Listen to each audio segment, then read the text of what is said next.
Oh ho ho! Hey there!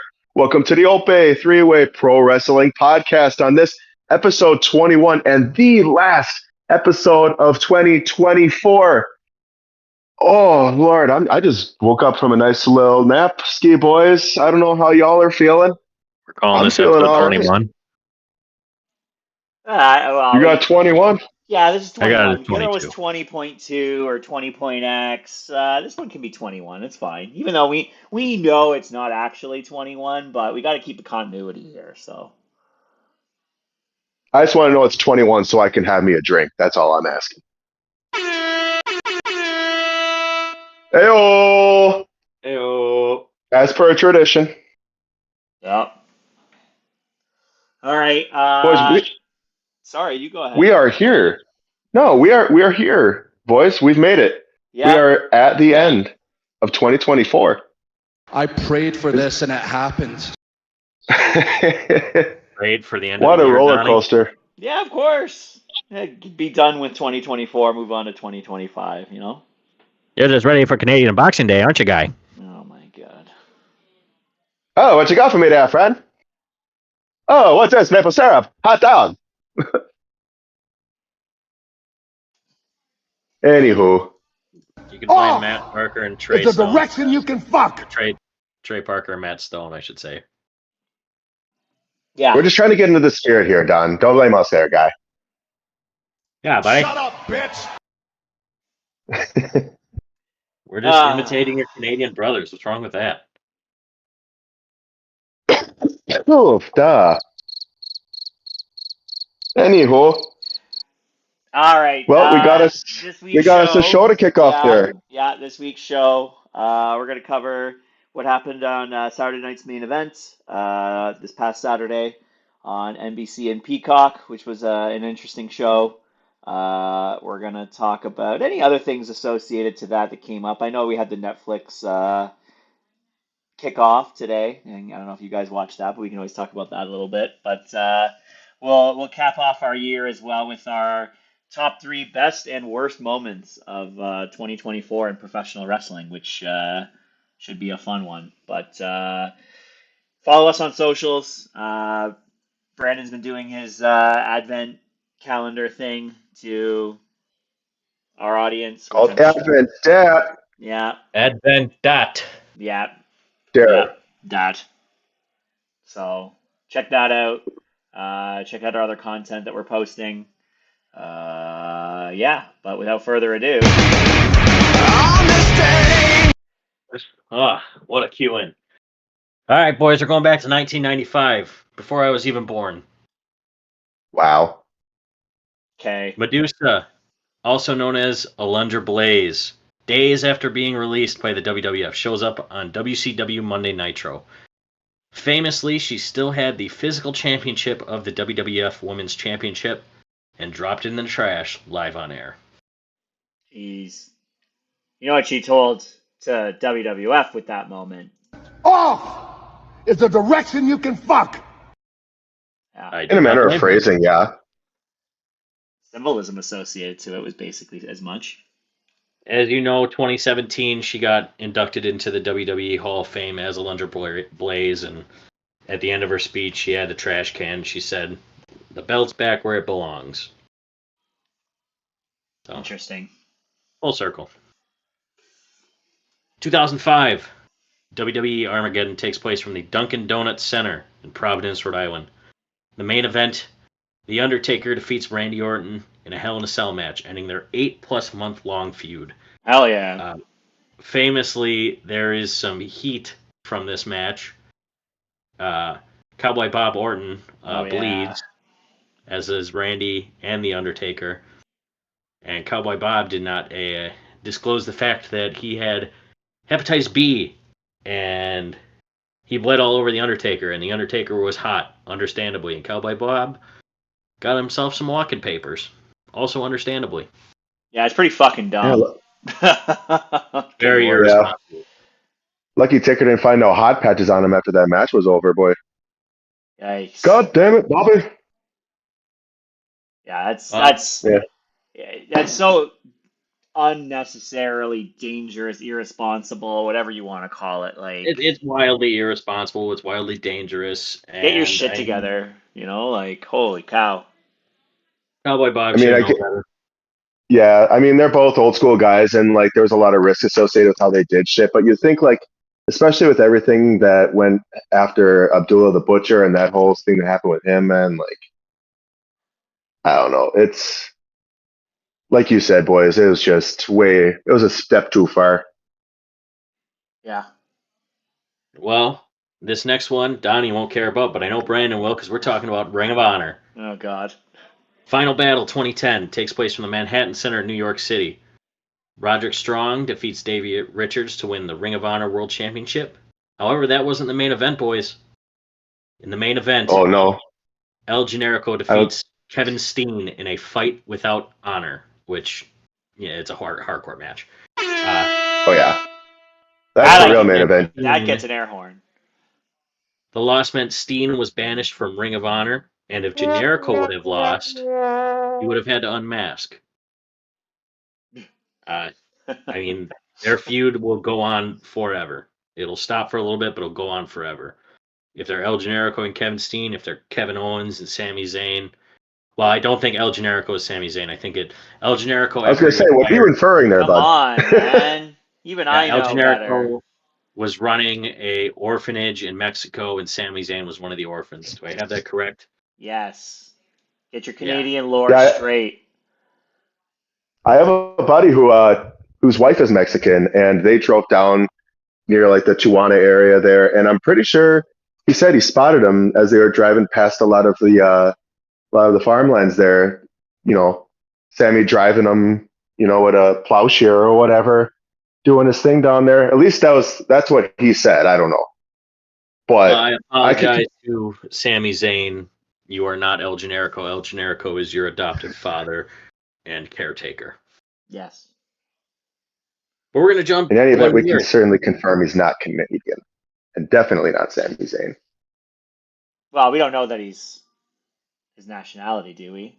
We know that he's not Sami Zayn. He's generic. We know that much. That is true. Which kind of hints that he might be Canadian, but right. Maybe to throw off the trail. Off is the direction you can fuck. Well, you little mad there, guy. I didn't name him that, buddy. I didn't pick the name. Well, buddy, we're going to jump ahead to 2011 there, guy. WWE TLC takes place from the Royal Farms Arena in Baltimore, friend. In the main event, The Big Show defeats Mark Henry to become the world champion. For about a minute. Oh, what a fun. What a fun, buddy. You would thought they were pals, but turns out they're not, because Daniel Bryan would cash in and become champion at the end of the night. I do not regret doing that at all. You should. No regrets. I was like 2 inches away from hitting the stop record button. You be quiet. An itchy trigger finger over there, Don? Well, Well, 2019, Rhea Ripley defeats Shayna Baszler to become the NXT Women's Champion in the main event of that night's NXT taping. Baszler's reign was the second longest in the title's history at 416 days. Only person longer was Asuka. And after... No, Mandy Rose was 413. She's number 3. Yeah, it was just under. She was poised to take it over, though, I think, but, things happen. She had some fans that were her only fans. Yes. After the main event, the fans in the arena were invited to the ring and to celebrate, creating a very, very cool and memorable visual. Neat. So we got 3 birthdays today. Yep. We're going to start it off with the greatest women's wrestler of all time. One of my favorite Canadians, Trish Stratus. Happy birthday. Hell yeah. Thank you, Trish. Happy birthday. And then after... It is, in fact, time to rock and roll. Oh, it's an air horn for Trish Stratus. Lose control? I don't know. I just know she points. Happy birthday to a man known as the whole effing show.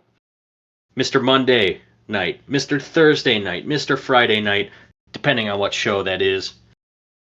Happy birthday to WWE Hall of Famer Rob Van Dam. Hell yeah. Happy birthday, Rob. Stretch your skull crack. Oh, that fucking terrible TNA thing. Oh, That's always Rob Van Dam. even more than Pantera now. That's what I associate with him. Show. Garbage. so bad. Oh, that sounds Lovable good. garbage. But What'd you say, yeah, Donnie? one of my first. I said Donnie, all what'd you of say that. there, buddy? I said all of that sounded horrible. That was a perfect impression of it. Ugh. Definitely one of my favorite wrestlers of that era, though. Of, I guess more specifically of the 2000s. Like, if I were to ever become a wrestler, I told myself as a teenager I wanted a match with RVD. Never happened, but you know, maybe maybe I get a match with the old Brew City Wrestling crew, and maybe Rob Van Dam just happens to walk through one day, and hey, you never know. It can happen. What? Oof.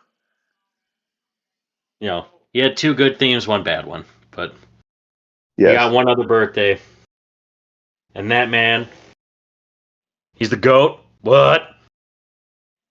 What? Beer drinking. What? What? What? Ass kicking. What? What? Hell raising. What? What? Toughest son of a bitch of all time. Hell yeah. He is the Texas Rattlesnake. Stone Cold Steve Austin. I want to tell you like this, Pierce. In celebration of this momentous occasion, I'm gonna have me 1 beer, What? What? 2 beer, What? What? 3 beers, What? 4 beers, What? a glass of whiskey neat, What? a bourbon old fashioned, What? What? a glass of rye, What? What? and a nice Sauvignon Blanc. Hell yeah. Hell yeah. Because I'm Stone Cold Steve Austin, and I'm a reformed wine man now. Now, can you give me a hell yeah, boys? Hell yeah. Oh, hell yeah. And that's the bottom line because Stone Cold said so. Yep. Hell yeah. I wanted to say something about his cat, but I forget his cat's name. Poncho and Macho. Oh, How could hell you yeah, forget about Pancho Macho. and Macho. Come on. I don't know, boy. I guess I'm just not as big a Stone Cold mark as I thought. Oh, this is a dark day indeed. Yeah, I kind of outed myself there. Pour one out for Brandon and for Poncho and Macho for being forgotten. Oh, how could I? Now I have to carry that into the whole new year. Yeah, Shame. but first, before any of that dwelling, we can talk about Saturday night's main event and what carries into the new year from that event. This was this past Saturday in where was it? It was in New York, right? Or outside Long Island? Yeah, Long Island, New York. Yep. It was in the same arena the first one was recorded in. I can't think of the name of the arena. Yeah, it's where the Islanders used to play, I think. I don't think they still play there anymore, but it's not up on this article here, but that's Hang okay. on, I'm gonna do some research. Let me see Can here. you- Can you beat the professor at what he does? Are you trying to tell me that you've already pulled up this information? Nassau Veterans Memorial Coliseum. Oh, the professor. Look at that. Dishing up the knowledge. The show kicked off with Sami Zayn and Drew McIntyre, with Drew McIntyre picking up the win with a Claymore. Before we get into that, Okay. I do want to say one thing. Okay. People online, and still now to this day, have been complaining that there were commercials. Wait. Oh, got him. Okay, keep going. I hope that side made the fucking broadcast. Look, people were complaining about the commercials. They were complaining about this or that, mainly the commercials. This was a TV show. This was not a PLE. Saturday Night's Main Event is not a PLE. It is a syndicated TV show that's a TV special. Of course there were fucking commercials. Yeah, I don't know why people are bitching about that. People just like bitching for the sake of bitching, but that was a weird thing to bitch about.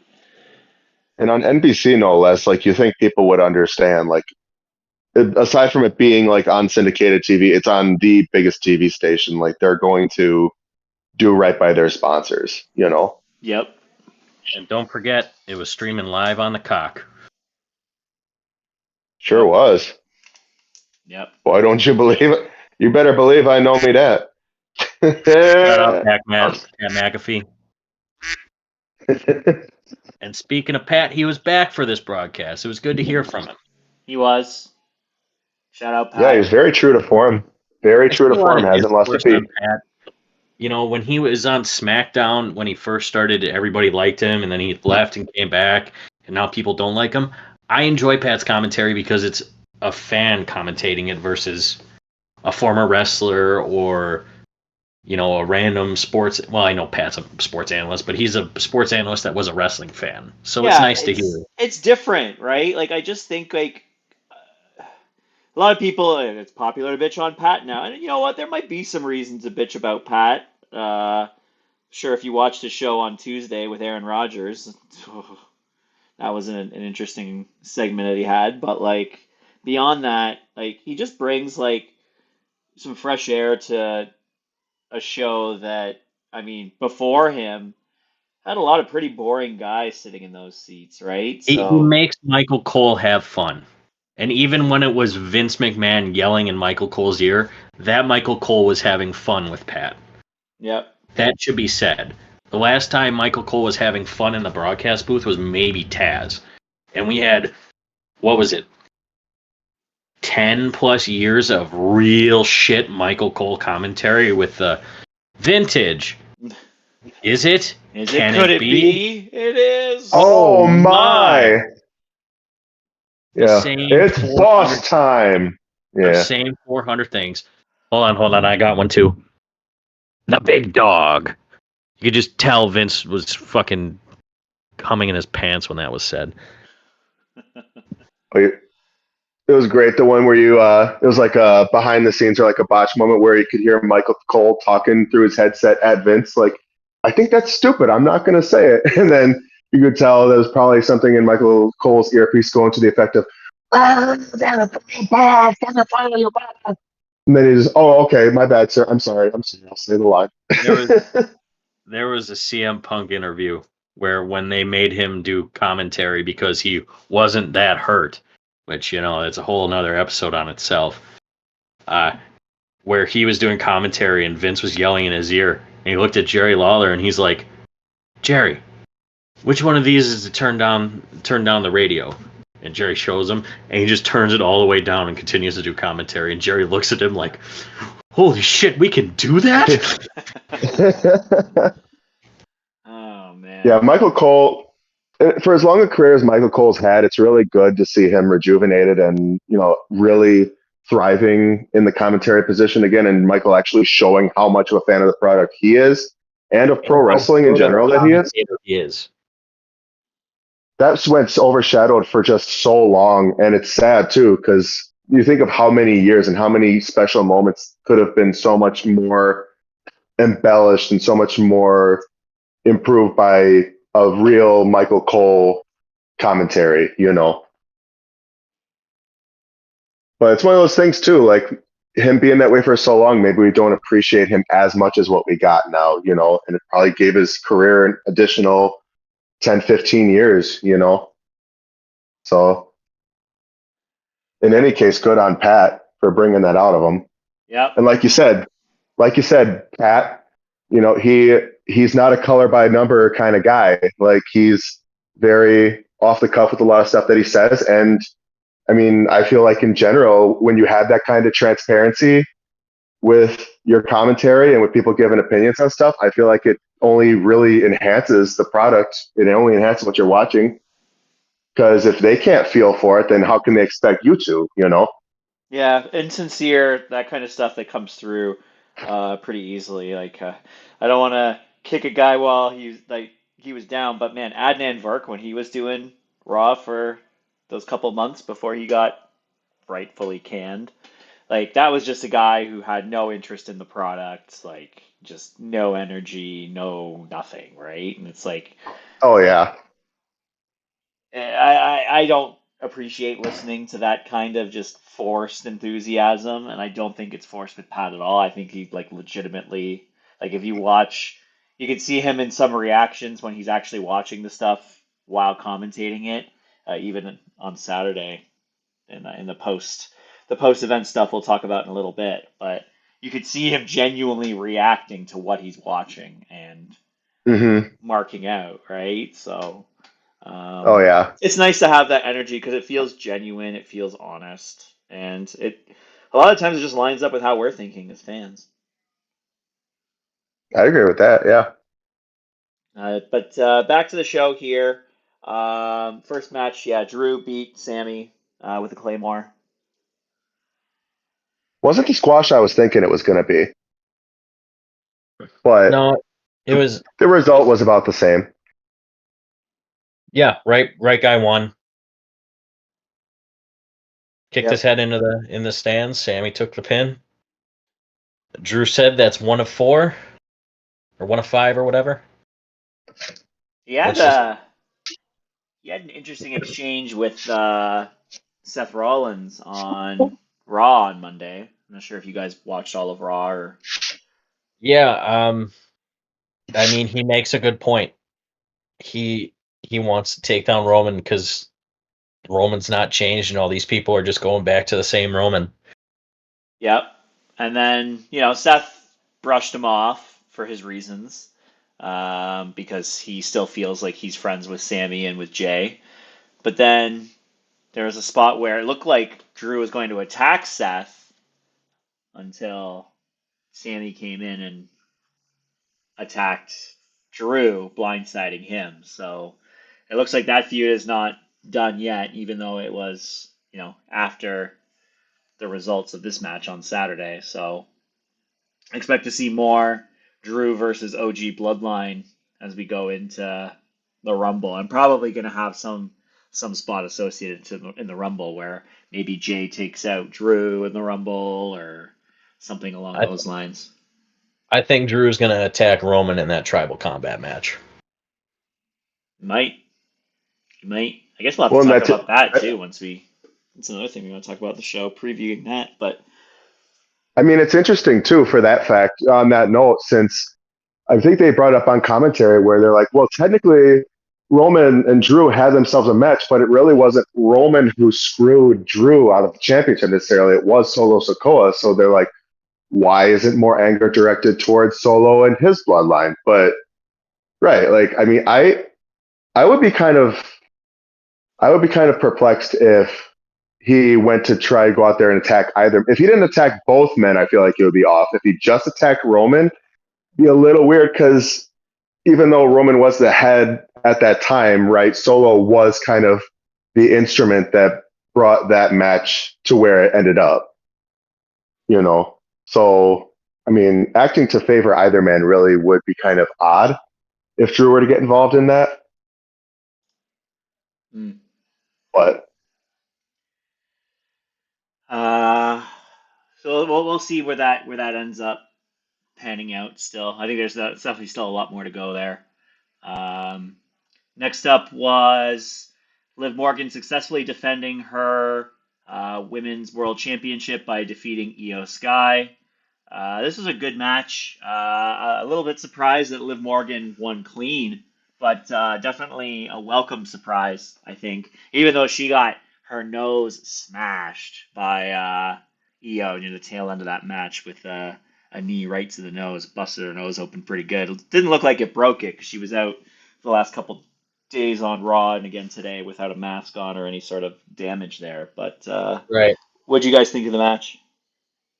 Yeah, it was a good match. It's nice to see Liv win clean. I preferred the EO win, but I think EO might be the Mania match for whoever's the champion. I think she's probably the front runner to win the Women's Royal Rumble, unless you guys have any other options. But we've already talked about one. Not today, but yeah. I mean, Io's a top 3. Charlotte Flair. Oh God, I hope not. She has her Charlotte in the bank. Yeah, well, what's better than a Charlotte in the bank? Charlotte in the Rumble. I don't think she should be the first women's 2-time Rumble winner.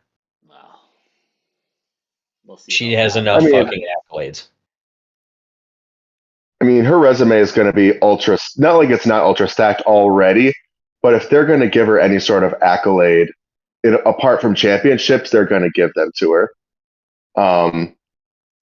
That being said, I think she's going to be like a final 3, maybe even a final 2. I'm hoping and praying she doesn't go ahead and win it. I'm hoping, because with everything that Io Sky has been doing over the past few months, I'm hoping that she does get a shot as a challenger going into WrestleMania. As a face that remains to be seen, though. Right. It remains to be seen, though.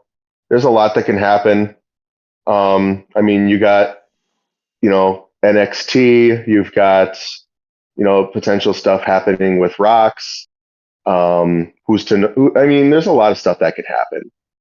So. But match there was good. After the match, of course, Rhea Ripley came out, stare down. Nothing too surprising there. Next up was the triple threat match for the World Heavyweight Championship, where Gunther successfully retained by defeating Damian Priest and Finn Balor. Gunther pinned Finn Balor for the win. Man, this match ruled. This was such a fun sprint. Yep. Guys just put pedal to the floor. Yeah, I thought it was a great way to kind of silence the naysayers about whether or not Gunther can beat Priest fairly. I feel like this is kind of their way of having Gunther beat Damian fairly without necessarily. I mean, he had both men involved in the match. Yeah, and there's never been a case where the guy who doesn't get pinned in a triple threat match, they'll always have claim to say they didn't win. They won the match fairly, sure, but they didn't beat the guy. That's a tale as old as time when it comes from triple threat matches. So I mean, he wasn't going to be getting up from that pile driver to the stairs. No, and I'm not saying he would have, but at the same time, which was a pretty rough spot. I don't know what was going on there. Yeah, that power. Well, if you watch it back, and I said pile driver, I meant power bomb. Power bomb, yeah. No pile drivers to the steps. That's later. That's an AEW thing. When he goes to lift Damian's foot catches the bottom of the stairs. Oh, I didn't notice that. Okay. And the the timing there, that could have been really bad, but Gunther and Damian saved it, and it looked really good, and turned out to be a jackknife powerbomb onto the stairs. Yep. Yeah, it was really, really well saved. And kudos to both men for pulling it through the way that they did, and Gunther for carrying through and then just running back into the ring and finishing the match. I mean, and Gunther even said it post-match, too, in character. He's like, I don't know what I was doubting myself for. And I feel like the doubt that was building over these last few weeks, and maybe it leads to a one-on-one match with Gunther and Priest. Maybe there is some sort of a final resolution there, but it's going to be full bore Gunther. It's not going to be the guy who, is second guessing his potential or second guessing whether or not he could beat someone. He beat fair and square both guys, no shenanigans. It was a definitive win. There's nothing really you can say that would throw it into question. I would think.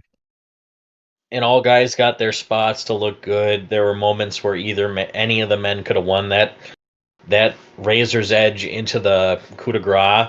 That looked like that could have been the match ender. Yeah, I think this was match of the night in my eyes. Yep, I agree with that. And unfortunately for Finn Balor, the hits didn't stop there because on Monday, him and JD McDonough lost their World Tag Team titles as well. The War Raiders are the new World Champions. Any Thank thoughts on God. that? Yeah, thank God. Thank God. Yeah, War. it was a bad reign. I like when we see the stats associated to it, was 5 months they were champion, and that was their third title defense. Like, I don't know how much of that is the superstars having the say in that, and how much of that is the writing and the booking that has the say in that. I don't think that Finn and JD would want to defend it that little, but I don't think so either. I mean, especially when you consider their history and what it meant to them to be both from Bray County, Wicklow, and also to be effectively like student and teacher representing by being tag team champions. And then you see them go back to, I think it was Over the Top Pro Wrestling, where they both came from out in Ireland there, and they were doing sessions with the boys and the girls over there and having, sit downs and going over like what it means to be a pro wrestler from that area and to represent on a world stage. I feel like they wanted to do a lot more with it. But then when you figure they're both in the Judgment Day too, and that has its own set of stories and sub stories and like what takes priority when, and Finn's chasing the world title, and how do you factor that in with being a world tag champ and giving that the attention it deserves too. So that's I feel like it. where I'm kind of worried though, to the point there where it's like, these guys wanted to have more opportunities to defend the titles, they didn't or whatever. Like, how is it going to be any different with the War Raiders, right? Like, for guys who certainly have less character and personality. At this point, I would say so.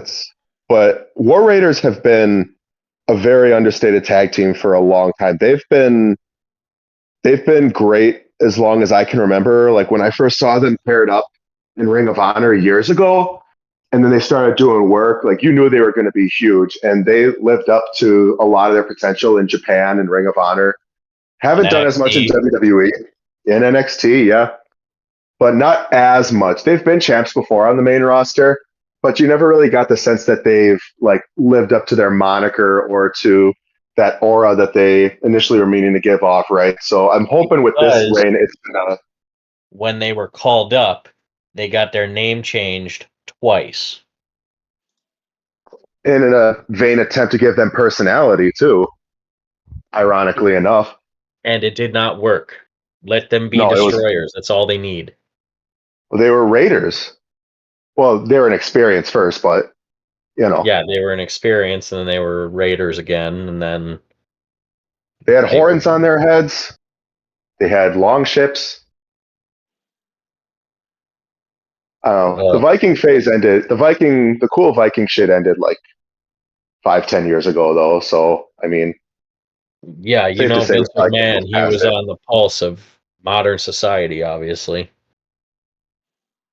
Oh, these guys got big beards and are big and hairy. Oh, they're definitely Vikings. Did you hear they came out with the 10th anniversary of Skyrim edition, boys? Oh, yeah, they milked that for all it was worth, and now we just gotta move on to the next thing.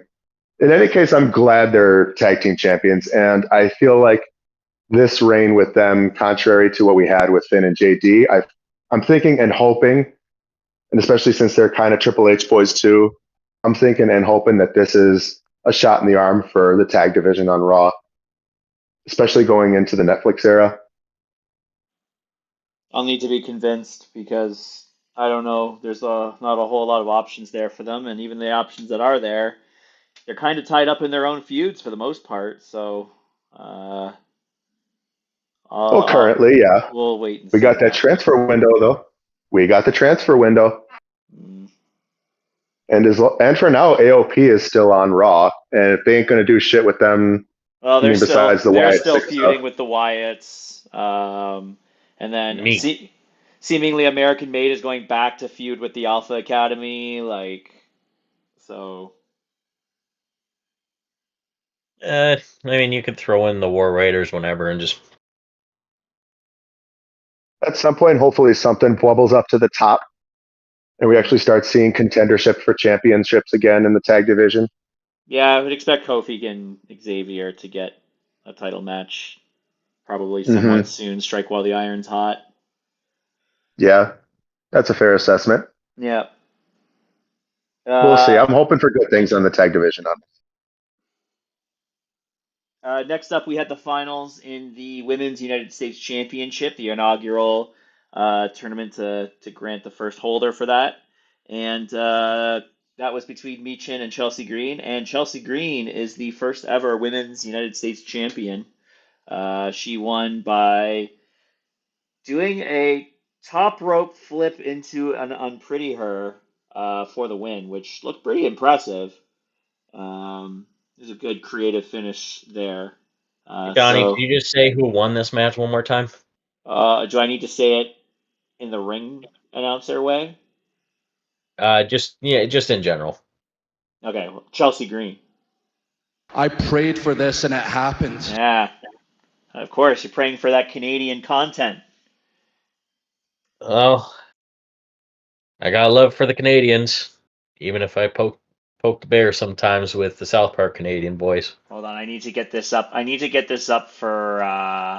Unfortunately, you guys won't be able to hear it because I'm playing this on the soundboard. But just know, Brandon, that I'm playing out Canada for our first ever Women's Championship. Canada. Yeah. So. Hey, you know what, there, buddy? I accept this. I'll tip my hat. Fair enough. Look, either woman would have been the right choice as the first champion. I think it's more fun to have Chelsea, and she certainly was the more right choice in this scenario. I agree. Taking the Canadian bias out, I mean, I think Chelsea's been doing great work since she's come back, and this is a good. Oh my God, yeah. Her. Yeah, I don't think the fans would have cared much if Michin would have won. I feel like they would have gone home a little sour about it. And I mean, when you look at the merch, clap. Where's the clap? Hold on, I'm gonna clap for Chelsea Green. Yeah. Sharing that. Clap for my inaugural Women's United States Canadian champion. She's feeling the power of those merch sales, though. That was crazy to see that. She releases a new shirt after she wins, #2 on the site. So another well-earned accolade for one Chelsea Green. Yep. I thought it was really cool, all the little homages. I thought it was cool, all the little homages she threw into Matt Cardona, a.k.a. FKA Zack Ryder, who assures us he will never, ever again be called by that dead name, even though he wants to end up in the WWE again very soon, but we shall see. In any case, it was cool. Ryder better than he ever did. Like, it looked way more impactful for her doing it versus Cardona. Like more of a short little concussive burst, like a boop. Yep. What? She does rock the single leg tights a little better than he did, I feel, too.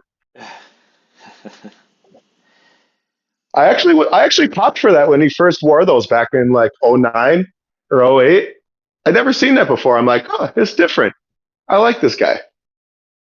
But yeah, shout out to Chelsea Green, though. Very well deserved. And she grinded there, boys. Yeah, quite a career path for her. Yeah, quite a career path for her. But good to see her on top. We'll see what happens with the Intercontinental tournament. We had a little bit of a surprise on Monday with Zoe Stark advancing into the semifinals as opposed to Raquel Rodriguez. So that side isn't as solved as we thought it was necessarily. But and not to mention too, you had Natalia, who was making a claim for herself, advancing in the tournament more so, or at least going to the finals. I don't think she expected to be knocked off as early as she was. Because who was it? They had Io Sky replace Kairi Sane. Oh, or did I get that? Has that already happened? Are you spoiling stuff? Was there a double taping? There was a double taping. Oh, Brandon. Oh, well, I guess we could talk about it now, or we could talk about it. Bag. I didn't even read up on for it. Now. But oh boy, Oh, Lord. Well, Merry Christmas. Spoiler alert. So what happened in the match on Monday? Well, it looked like Kairi Sane. I hadn't read up on the details as much, but she's out of the triple threat match. She got That attacked was initially on Raw. Yeah, we saw that. saw it. PFC. Yep, Yeah, that was a thing. that was So, so in that match that featured Natalia, Io Sky took Kairi's place and ended up winning the match. So we'll see how that plays out. So now we've got Io versus Lyra. Oh man. Mm-hmm. Yeah, that's going to be a heater. Yeah, and then I'll be excited. Dakota versus Zoe. Zoe. Man, that is a much more tricky bracket now. I still think it's Lyra and Dakota. No. It can't be. I think Zoe won that specifically to have a heel in the finals. I don't know why they didn't choose Raquel, but I don't think they're going to do face versus face in the finals. I mean, they could. They could, but they probably won't. And I don't know that Dakota has necessarily done enough to warrant the spot. And I certainly don't think she'll win. Yeah. I mean, unless they want to do something crazy and do like Dakota versus Io or something. They could do Put her that. over that. They could do that. Damage control implodes. Mm-hmm. I don't think they really need to do that. I think the three of them as a faction works fine. But then, too, I feel like they've already shown that they're willing to have the current top faces of the division put over, you know, someone who they could see as like someone who will carry into the future. So, like, right, like Chelsea getting put over by Bailey is a clear example of that. Yep. So I don't see it being out of left field if Lyra were to be the one to pin Io, because then that frees Io up for the women's world title picture still. I don't think it does anything to harm her credibility because she was just kind of chucked into the tournament, really. So, yeah. I mean, whether she wins or loses, I don't think it phases her at all. No, I don't think it does any damage to her. No pun intended. She could control the damage from that. Where is it at? Oh, I got it here. Yeah. I was going for something more like. No, we call it. Oh yeah, that's the good stuff. We call it. Johnny's right on this one. Say it again. No. All right. Sorry to regret saying it. Oh, yeah. Come on. Christmas, Pierce. Then we got the main event. Hey, buddy. We got the main event. Cody Rhodes successfully retained. Well, Cody Rhodes defeats Kevin Owens. We'll save that. He did. Jesse Ventura said he cheated. I'm going to listen he used the chair. He defeated Kevin Owens with the help of a chair that Kevin Owens did bring into the ring, but Cody did do the crossroads on the chair. And tainted victory. Post-match, while Cody's... Post-show, yeah, it's not even post-match. Post-show, Cody posing with that beautiful winged eagle. I don't know why he kept saying winged eagle. Like he said eagle twice. He said big eagle too. Before we go, Brandon, I know what you said about this, but the winged eagle looked really, really good compared to the other type. It's fine. It looks good. It looks good. It's not I just the holy grail that everyone. I understand that. That's understandable. Oh no, how am I supposed to know what brand I'm watching? Oh yeah, it's on the fucking main title belts everywhere. It's right there. Look, I'm watching WWE. Did you know I was watching WWE? Well, if you're the WWE champion, I don't know how much more bedazzle you got to have on the belt to indicate that. It's not the bedazzle. It's just that it's a giant logo. I don't have a problem with it.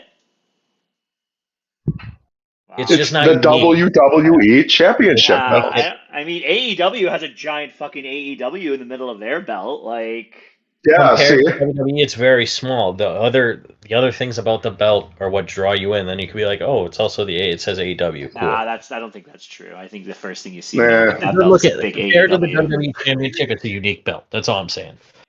Anyways, post match, Kevin Owens attacks Cody, gives him a package pile driver, takes All fucking his time. winged eagle belt. I'm going to continue calling it that because it was said multiple times.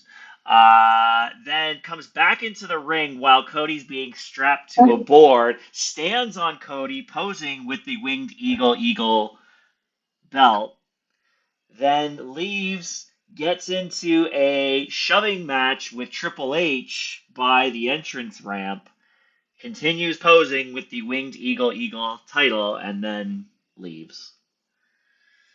While Cody Hey, has gets anyone ever seen an ambulance unwinged eagle? That's like, or where's the double eagle here? Like, is there two heads on the eagle? Well, like, why call it a winged eagle? That's so fucking redundant. I don't understand where it is that people got that moniker from. It just unnecessarily irritates me. The wings stick up and they kind of point out of the belt. Yeah, but it's even worse Like when you say winged eagle. Or big eagle. Yeah. A la the Eagle. mid-90s. Yes.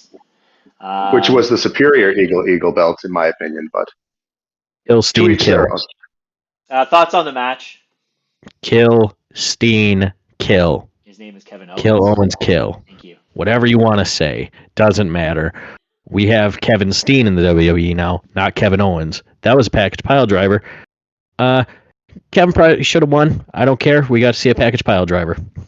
Well, if you watched the Netflix kickoff today, you would know that Kevin came out still with the winged eagle title and proclaimed himself as WWE champion, including going around WWE headquarters and taping a picture of himself holding said winged eagle title over Cody's face at their headquarters. And rightfully so. Kevin was right. Jesse Ventura, the governor, was right. Cody cheated. He is a fallen hero. He can no longer look at his child and say that he is a man of integrity. He is now, in fact, the American nightmare because he is a marred image of the hero. Sorry, I'm getting a little theatrical, but you know what I mean, damn it. I said it all along about Cody Rhodes. I never liked that guy. Well, anyway, this feud's going to get extended. I think this is interesting stuff they're doing with Kevin, just keeping the winged eagle belt. We'll get another match out of this, whether that's going to be on the Netflix debut, whether that's going to be at the Rumble. We'll have to see. It's fan service in a couple different ways, right? Like, people have been jonesing to see that belt again forever, if you're on the forums and comment pages and stuff. And right, like you said, Pierce, it gives Kevin Steen a chance to really shine in a role that best suits him. And fans have been clamoring for that for a long time, too. So, yeah, I thought we get a best of both worlds scenario. But we saw a fucking package pile driver. That's probably the first ever package pile driver in WWE history. Yeah. Yeah, we waited 10 years for that one. Well, I know I did. I'm sure you did too, Pierce. And perhaps you did, Donnie. Nah, a little less so for me. Well, I get the pop. He kept teasing it. He'd get people in that position, and then he'd roll them out into a power bomb. You're like, come on, just one time. Or like a weird backdrop thing or whatever. I was like, yeah, pussed out. You fucking asshole. Thoughts on the show on the whole, though? What did you guys think of the first Saturday night's main event in, 14 years? I mean, I got to give it a 9 out of 10. A what out of 10? Sorry. Show. A 9. I thought it was a great show. Yeah, I thought it was a good rollout. I thought it was a good standard setter. I feel like people were unnecessarily giving it shit, like you said, for not being a quote-unquote PLE, but it runs 2 hours and there's plenty of advertising room in it, so I don't know what you expect. We got the best of what we could have possibly have gotten for that. The only thing I would have said about it, and not like it's necessarily a mar on the show itself, but Jesse coming out trying to do commentary again after however many years. I think the last time he was on any WWE shows when he did commentary with Vince on, what was it, like a throwback episode of Raw or something like that? It was when he was. Maybe. It was one of the general manager episodes or guest hosts, whatever you want to call it. Sure. Yeah, and that was like, what, 12 years ago or something like that, or maybe even more I think it was at 14. this point. It was Yeah, that sounds 2010. about right. But the only thing I would have said is there were some awkward spots of Ventura shaking off the ring rust, but it was really cool to see people, oh, pardon me, giving him his due and making him feel comfortable. And he was starting to really slide back into it there at the end. I really appreciated that he was going for the heel commentator spot.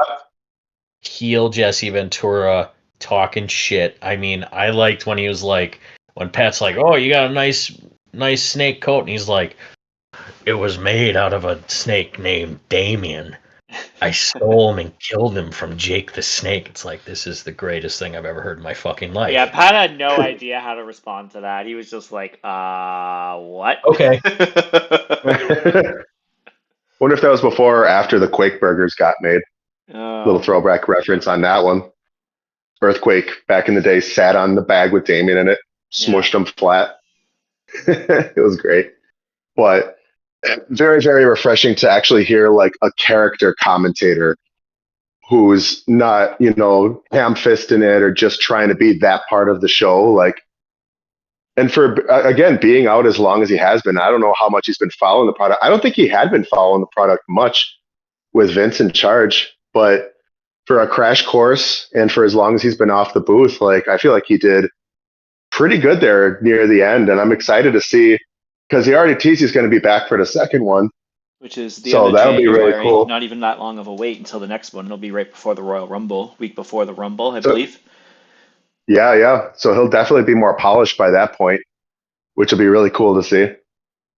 Yeah. And hopefully him and Pat and Michael can work out some additional chemistry there too. Yeah. I think the show was solid. I would give it for a TV special. I would easily give that a 9 as well. I was impressed. Match quality was good for what it was. Yeah, can't complain. Yep, no complaints here. Really quickly, because we talked about what we're going to talk about on the show, but I do want to sneak in a couple more things. We might rapid fire through some of this, but this is going to be the last show that we do before the Netflix debut on January 6th. So we have 3 official matches announced for that show already. Just wanted to get some quick hits on where you guys think those will go. Starting with Tribal Combat for the Ulafala, not the Oofa Lufa or the Oompa Loompa, as LA Knight would say. Tribal Combat for the Ulafala and recognition as the tribal chief of the Anoa'i family, Roman Reigns versus Solo Sikoa.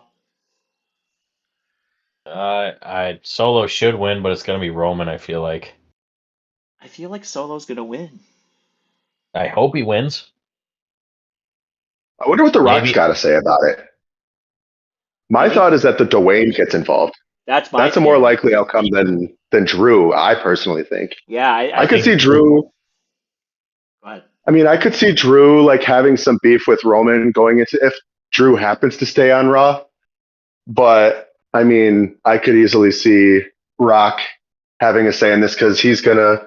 As much as they say he's not going to be involved in WrestleMania and the sheets, I feel like he has to have some involvement in that. And especially when it comes to the Anoa'i storyline, particularly when it comes to the Anoa'i storyline. Agree. Yeah, I think Solo makes more sense here. We know that, from what happened at Bad Blood, The Rock signaled that he's not aligned with Roman anymore. So I don't really see why, if he was there, he wouldn't help Solo. I think Solo wins here. Okay. Yeah, I mean, because if Solo were to lose, right, then what happens? Then that's it. Then that's just like, unless you have The Rock come out post-match and then, go to acknowledge Roman and then take him out or something. That's the only other way around that. Right.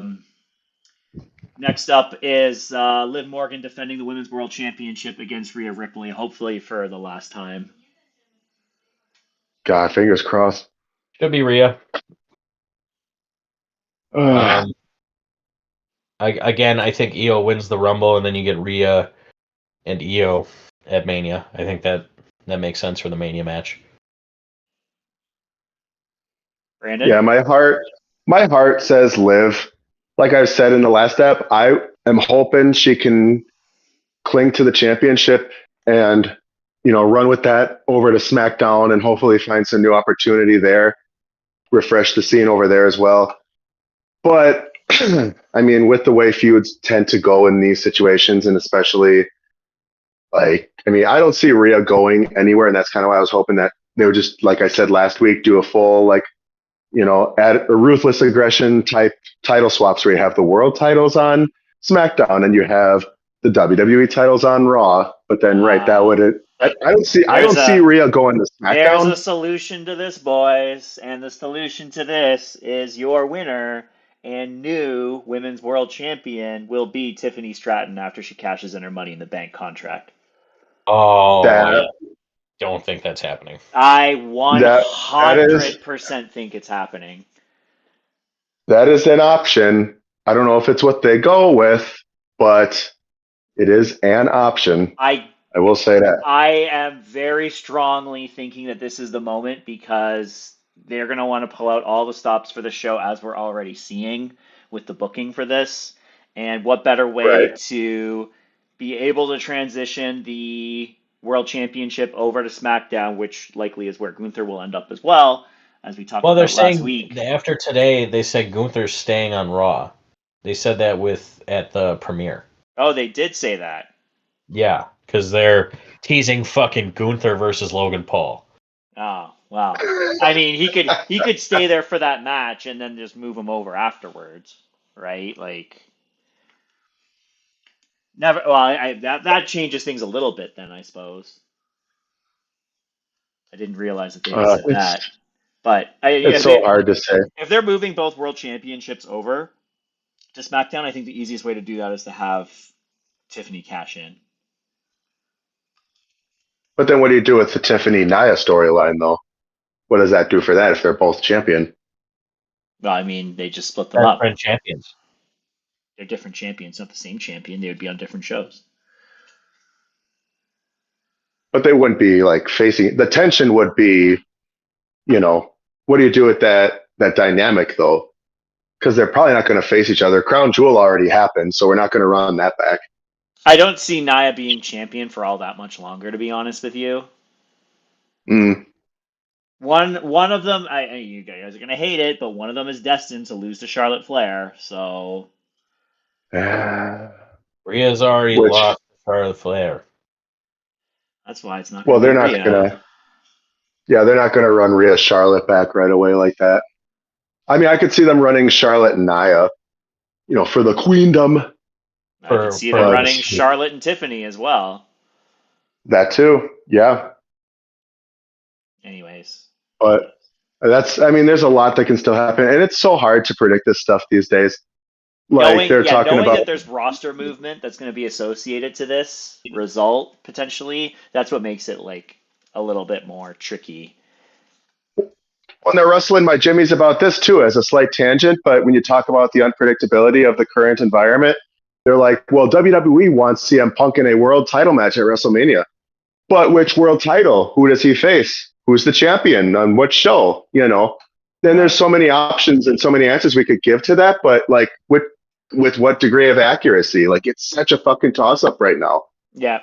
There's so much shit going on in the men's and women's pictures. Yeah, you don't know who's going to be challenging at the Royal Rumble. You don't know if either of them could win that match, right? You don't know who's going to win the Rumble. You don't know who's going to win the chamber matches, right? So, yeah, there's a lot of unpredictability, which is good, I think, as a fan, because that's what gets you to tune in on a week-to-week basis to see what happens next. So, yeah, this one's a little bit tough to call. I don't think Liv is going to win, but... I think Tiffany's your easy way out if you don't want either of them to win. Yeah.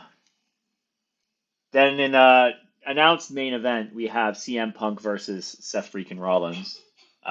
Allegedly no stakes at this time. Nothing about loser leaves Raw. Nothing about number one contender. Both those should be added on. Yeah, I mean, I think it makes sense for both, but and I mean, it could end up down the road that that's what is the result, right? Like they could just not announce it, and then the loser goes, Seth Rollins goes to SmackDown the following week, or CM Punk after he wins ends up challenging Gunther at the Rumble, right? Like these things can happen organically without putting the label on the match, Right. but I don't. I mean, I guess Seth could win if they don't put the stakes on it, or if they want Seth to beat Gunther, which I guess could happen. But I think Punk is probably a pretty heavy favorite in this match. Yeah, I don't. It kind of harkens back to Seth's rivalry with Matt Riddle, but Seth is now in the Matt Riddle spot where he's too laser focused, too angry, and Punk's focused on it, but he's not to the point where it's all he thinks about, it's all he consumes. And I think Punk's gonna, because of that, Seth's gonna misstep. GTS 1, 2, 3. It's hard to see Seth taking a loss even, but I mean, in this scenario, I feel like that's the likely outcome. Yeah, that's the thing that I have a problem with, because like Seth has put in so, like, he was champion, yes, like he was he was the first world heavyweight champion. He was champion for quite a bit, but it still didn't feel like it was a selfish reign really at all. And in and around that, he's been losing pretty consistently. So that's where I don't know, like, how far can you push Seth away from the top of the card by having him lose so many times to the top guys? I don't know. I think this is very much leading to a Seth heel turn, and I think that him losing is the catalyst. Yeah, it's definitely possible. I mean, someone already pointed out that Seth was wearing like his Monday Night Messiah jacket, I believe it was, when he came out in Raw. So that should kind of lend some credence as to like that's where his head is at and that's the direction his character is going. And I think it's about time, because there's really only so much more you could do with Seth freaking Rollins and that iteration that he was in for the last couple of years now. Yeah, So I kind of think wish the Monday Night Messiah gimmick got a little bit more audience TV time. You know, like it was a product of the Thunderdome for the most part. You're right. But I think it'll be a different heel still at that point if he does turn. Again, Yeah, lots I of agree. unpredictability though with the changes coming to WWE television. So it'll be interesting to watch over the next. I think the month of January is going to be absolute must-watch television for WWE going into the Rumble. Oh, definitely. One other thing, again, didn't talk about it, but I want to add, we were talking about maybe getting in some AEW content, whether we were going to talk about Winter is Coming, which we chose not really. We could bring up something, but on December 28th, it is AEW World's End from Orlando. There is currently 7 matches announced. Go through those. 7,343 yet to be announced. Yeah, I mean, we're still 10 days out, so that's at least 10 more matches, right? We have the semifinals semifinals and finals of the Continental Classic is 3 of those 7 matches. Do we have an expected winner of this whole event? Kyle Fletcher, maybe? Is that how's the brackets? What does the bracket even look like right now, or the standings here? So we got Fletcher has 9 points, Okada has 7, Briscoe has 6, Garcia has 4, Benjamin has 3, and Mortos has 0. And then on the Gold League, shame that is. And the Gold League, Ospreay, Claudio, Ricochet have 6, Brody King, Darby have 3, and Commander has 0. So the only two eliminated are the ones with 0. Everyone else is technically still alive. Well, I went with the Osprey Okada prediction before, and I still think that's the direction that we're going. I mean, the way they've been pushing Will, it'd be hard to keep him away from a title. And in this case, I guess the Continental Championship is what his aim is going to end up being instead of the world title, which I couldn't see why that would be. But in any case, I could see it being him and Okada. Because, I mean, really, that's the best option that they can go with, unfortunately. And Okada is the reigning Continental Champion, so you got to do something with that. That's the way I see it. Pierce? Yeah. It's either that or maybe you do Fletcher Osprey too. I don't want them to run it back so quick, but AEW likes to do that. But I think there's going to be a new Continental Champion at the end, and it's either going to be Osprey or Fletcher. I'm going to pick a third option here. I actually think it's going to be Ricochet. I think Ricochet will beat Okada in the finals. God. That's actually not tongue-in-cheek at all. No, I actually think Okada beats Fletcher, Ricochet beats Osprey after Fletcher attacks Osprey, and then Ricochet beats Okada. Oh, God. All right. I mean, I could see it. It's a very strong third option, but it's a third option for a reason. Yeah.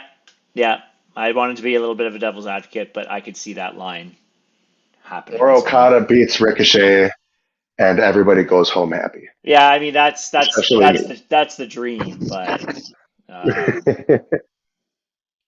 this is where we're at right now. Then we have Konosuke Takeshita defending his AEW International Championship against Powerhouse Hobbs. 1 second. Big meaty man slapping me. That's all I have to say about it. Okay. I think Takeshita wins. Yeah, Takeshita wins easily.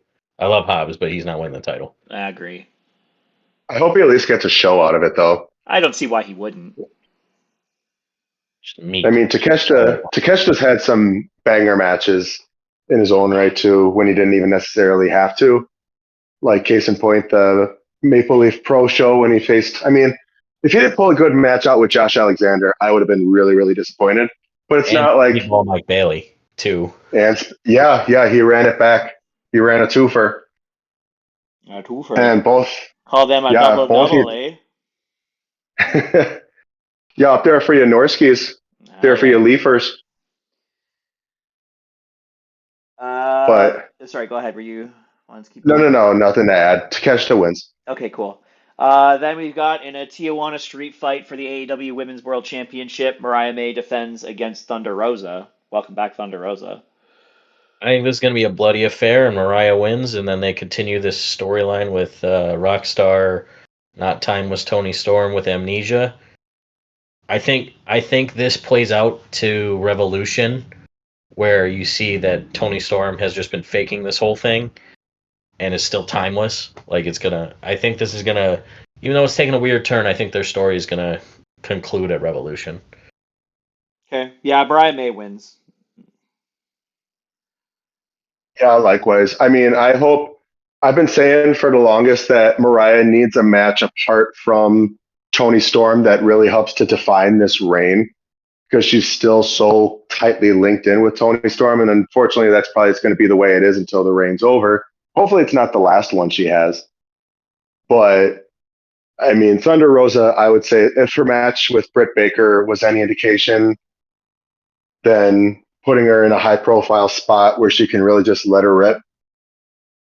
I feel, and Mariah May too. Go, man. This is Thunder Rosa's first title match after she had to relinquish it, correct? Yeah. Took long enough. So in a way, she's got that chip on her shoulder. She can say she never really lost the championship. Yes. Which can add some story to it as well. Yeah. But I mean, the obvious answer is Mariah. Yeah, Mariah May's gonna win. Yeah.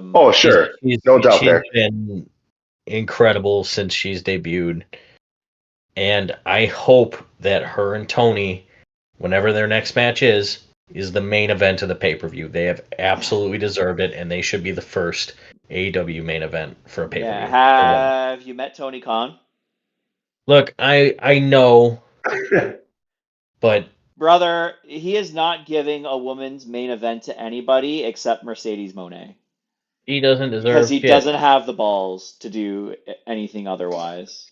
I like Mercedes Moné, but she's just been such a fucking asshole online, and her matches are all the same, and like Mariah and Tony deserve the main event. Tony is the cornerstone of that women's division. Mariah came up, was given a story when she was signed. They ran with it, and she's hit the ball out of the park. Yeah, I don't know if they could drag it out all the way to what show are they doing in Grand Slam Australia? Grand in Slam. Australia. Yeah, Yeah. like, if they could drag it out that far and have her main event that, I think that makes the most sense. Is That'd be very impressive. Pay-per-view? I don't know. That's not even a pay-per-view usually, Grand Slam, is it not? It's normally No. a weekly show. It's like a special. Yeah. Like it's one of their special TV shows. I just think they should be the first main event for women's pay-per-view. So Grand Slam is on February 15th, which is a Saturday. So it is going to be a pay-per-view. Oh. Give them the main event. And February 15th is not that far out.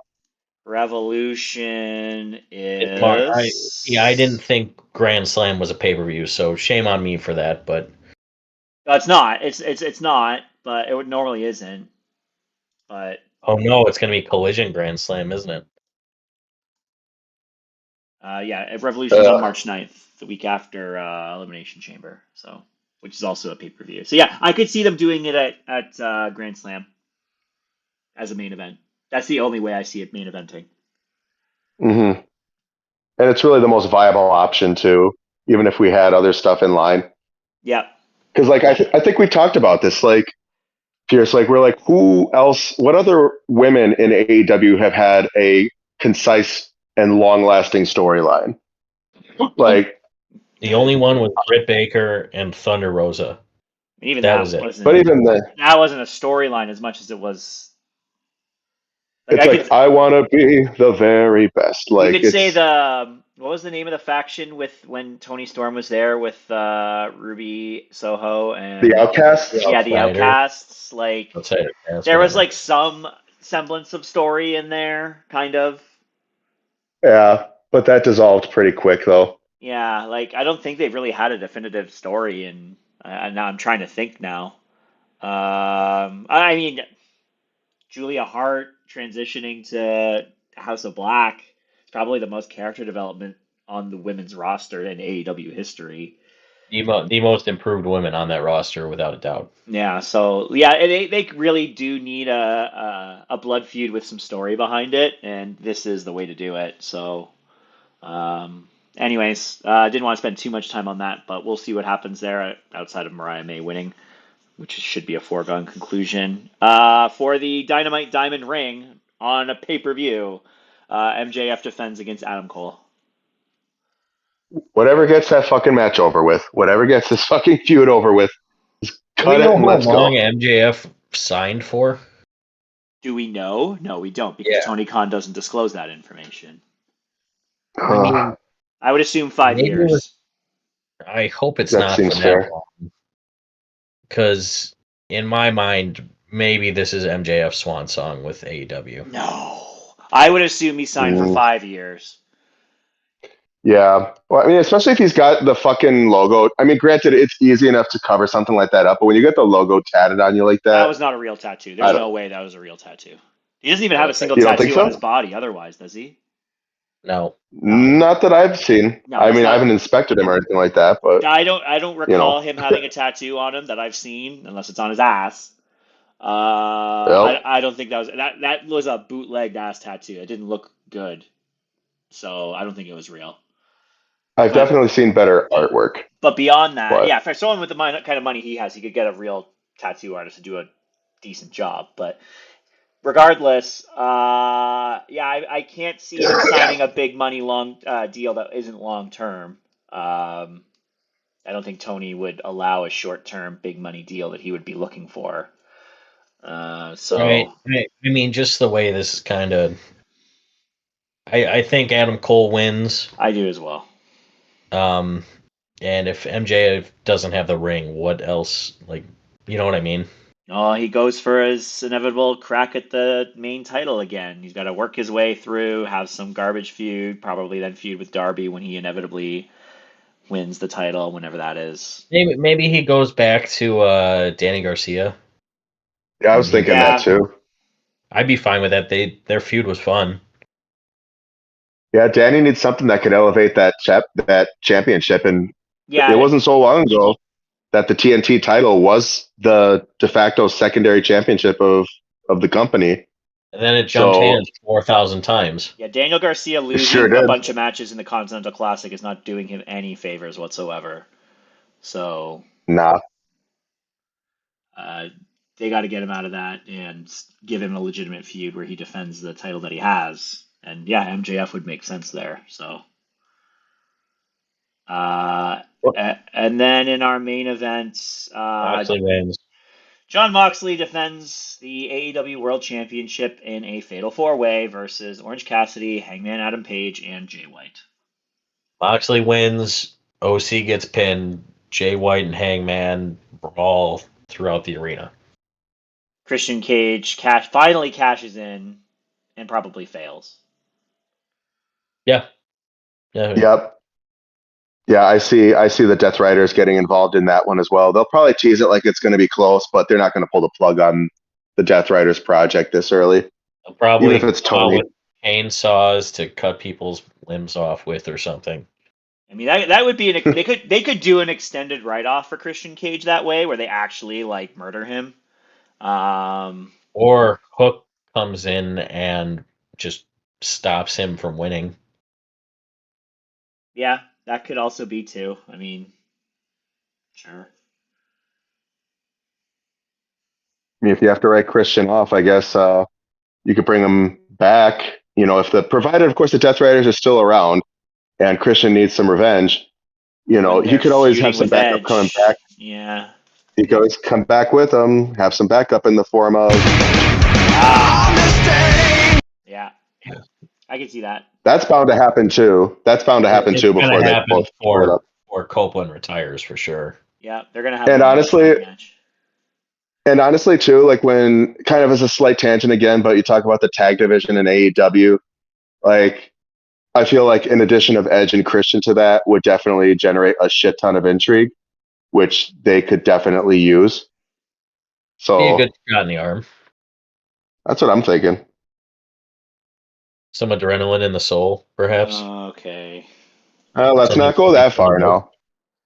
All right, well, I just wanted to get those quick hits in on two shows that will be happening while we're on Christmas break. So glad we could sneak that in about, it was about 20 minutes. So the last part of our show, though, today is going to be on 2024 as a whole, and we've each prepared our best and worst moments in professional wrestling in 2024. What do you guys want to start with? Let's start negative and end positive. Cool. I like the sound of that. All right, so I'm gonna kick That sounds us like off. a good track. My third worst moment in professional wrestling in 2024 was when Tony Khan got Meltzer drivered. Yeah, I can see that. I understand. Yeah, that was shit. It was a terrible, terrible setup, no payoff. Tony Khan shouldn't be taking spots. The whole walking around in a neck brace, turning his head. That whole story, like, okay, boss. The whole story from there was at a least. joke. Yeah, get that shit off my TV. Who's got a number 3 that they want to share? Mine was Jay versus Jimmy at Mania, the match. Like, while it was fun, like it was really the only bad match on the entire card. Yeah, I don't know that that's necessarily a worst moment. I don't think that's. I saw that as number 1 on a list that I was looking at, and I'm like, there's no way that was the worst moment in professional wrestling. I don't think the whole like, year. That's why it's my number 3. Yeah. I didn't really like. There were other moments that were maybe worse, but like as a live fan in the crowd, while it was fun going yeet, no yeet, yeet, like the match itself was just, it was super kick, super kick, super kick. It was like watching the fucking Young Bucks.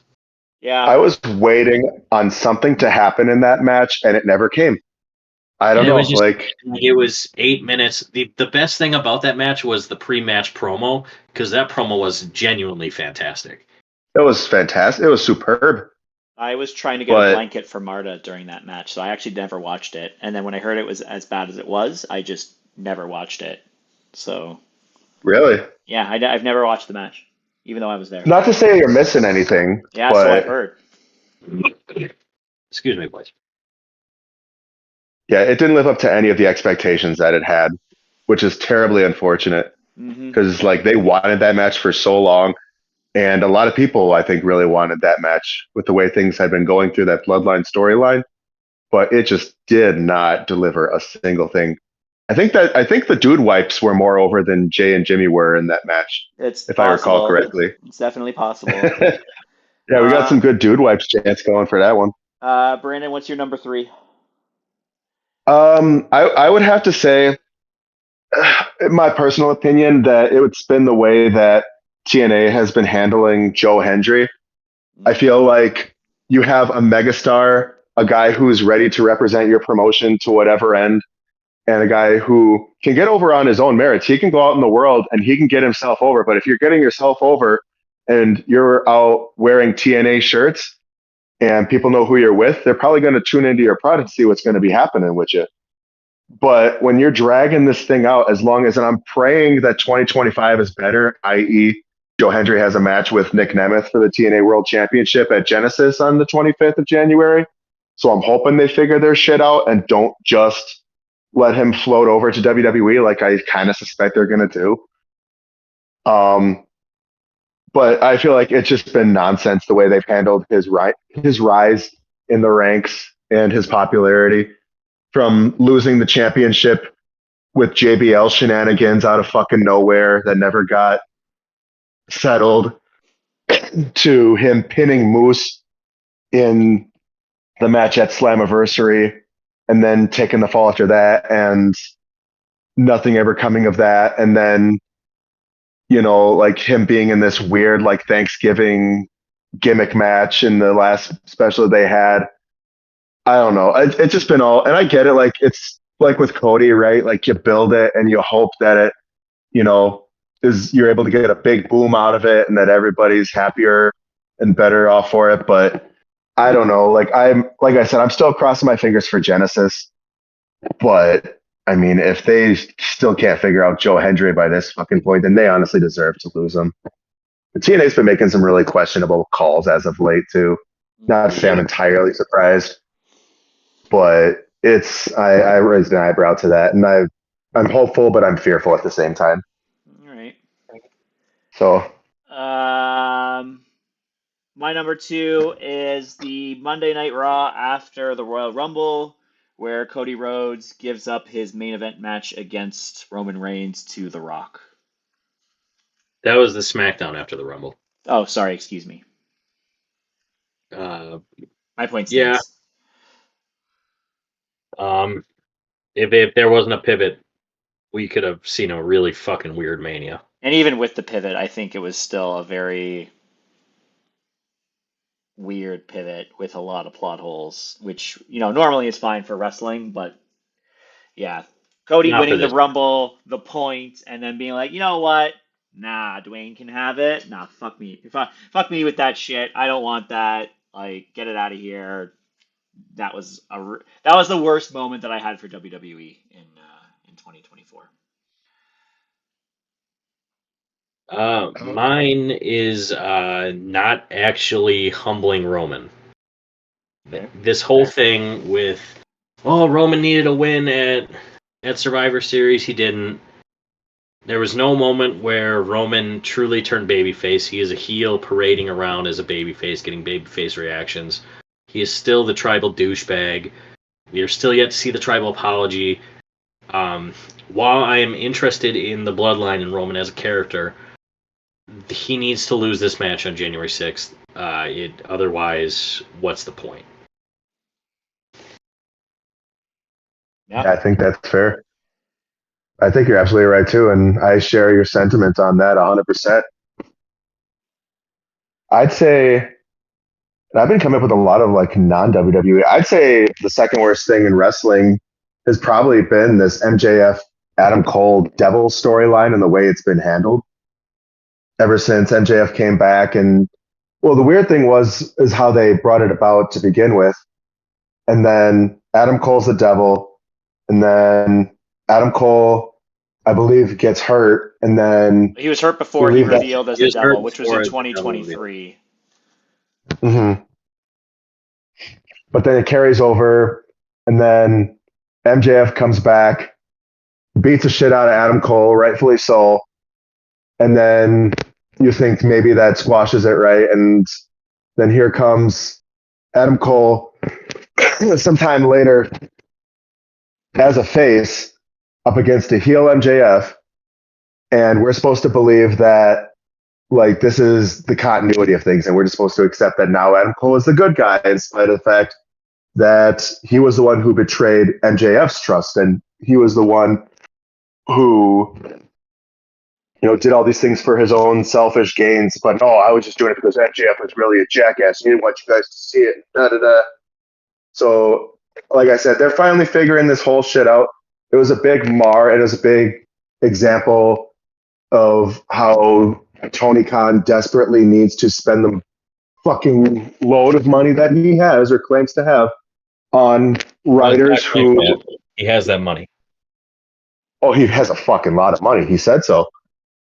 He needs to spend it on writers. He needs to spend it on people who can make the stuff come off good on TV, who can follow a chain of continuity and make it make sense to people. I get it if you want your product to be primarily in-ring focused, and that's fine. But it's sports entertainment at the end of the day. We can call it whatever we want, but there's that element of narrative that you have to employ in there, and it has to make sense to even the simplest mind. So when you throw stuff like that out there and you expect people to just chew on it and be like, oh yeah, I could do that. Like, come on now. You gotta try a little harder. Put your money where your mouth is, put your money where your writing book is, and improve the product. It's great if you have great pay-per-views, but they could be so much better, and the company as a whole could be so much better if your week to week made sense too. And there's just a lot of stuff in there that does not. It makes a lot of stuff borderline unwatchable. Yeah. So. Okay. That's very fair. My number one, and I think this is head and shoulders worst by far. April 10th, 2024, AEW decides to air the backstage footage of All In, where CM Punk makes Tony Khan fear for his life and has a run-in with Jungle Boy and leads to his removal from the company. Airing that was the dumbest thing I think I've seen in professional wrestling in a number of years, because all it did was validate CM Punk. All it did was show that the Young Bucks are a bunch of idiots. All it did was show that Tony Khan is a big fucking baby. All it did was show that Jungle Boy is an unprofessional piece of trash. And now we have CM Punk headlining the first ever WWE show on Netflix in 2 weeks, 3 weeks, and you've got AEW, who's just been middling in mediocrity at best ever since. To me, it's a slam dunk number one worst moment, and it's not even close. And it doesn't help. Go ahead, Brandon. I was going to say, in a nutshell, it rings very much like what happened back in the 90s with WCW. Is that moment where they finally broke the 83-week streak when Shivani or Bischoff had opened their mouth about Mankind winning the WWF Championship from The Rock. Yep. I feel like it rings very much akin to that, where it automatically puts eyes on the opposing product, but it makes you look fucking petty and unprofessional, and it does no favors for your company. It just makes you look like a bunch of rank fucking amateurs. Don't talk about other people's talent on your own show. Talk about your own talent on your own goddamn show. And it doesn't help that everything that CM Punk said about that, how that happened, is exactly what happened. Yep. It was a play-by-play. You're just validating every grievance that CM Punk had with that company. Absolutely. So, yeah, that's mine. That was an easy number one for me. Well, I'll piggyback off that because my number one is besides Swerve Strickland, Hangman Page, and Bryan Danielson's title win, the continued booking decisions of Tony Khan. I don't understand how he can go in front of media and smile and say, AEW is great. Everything is okay. We're better than ever. This year is going to be like 2021 AEW when it wasn't fucking close. Not even. The only good things, realistically, I mean, the rise of Swerve Strickland was great. He is a megastar. Hangman Page's descent into madness was great. And Bryan Danielson's title win was one of the most emotional matches I've ever seen. And it's just continued mediocrity everywhere else. And Tony just doesn't stop. He doesn't. Hey, man. He needs to get a writing team. He needs to get a creative team. And he can be the final one to check off on these. Absolutely fine. But they need to... I think I said it earlier. AEW is not competition to WWE. It is an alternative, but it is a shitty alternative. They need to focus on finding their own voice and not be PWG, not be NJPW, not be fucking ROH. They need to be AEW again, and they need to find that spark. Did you hear that with their move to Max that it's going to be a start of a new era in AEW? Tony Khan said that this week. Oh, I'm sure he did. Did he also say that everything is great and he loves AEW? Yes, he actually did. So I think it's like fucking. He's like a robot. Yeah, I think that's a very valid point. I look from a public affairs perspective, it's hard to address valid criticism, right? And I'd be remiss to say that when a bunch of criticism was coming WWE's way, they weren't the best at acknowledging it either.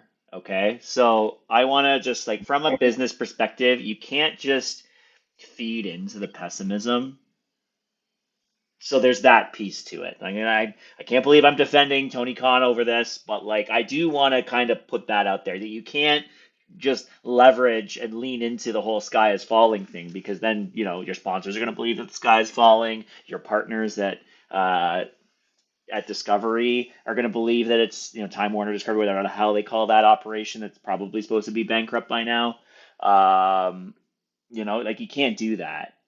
But you also can't look at the diminishing ratings, the diminishing venues, the lack of engagement on social media, and just say that everything is fine. You can just not acknowledge any of that and just move on with your shit, then just outright lie. And I mean, I know a lot of it was probably just posturing to get that new deal with Time Warner, which they did.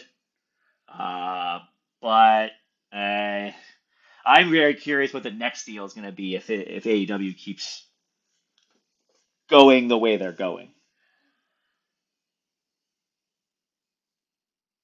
Yeah, and I don't even think it's meant to be a very long-term deal either. Like they've got 3 years, I believe, to make something worth the while, if I'm not mistaken. Or is the length of the deal a little longer? I could have sworn I had read 3 years. I can't remember. I thought I had read 3 somewhere. Let me see if I can find it really quick.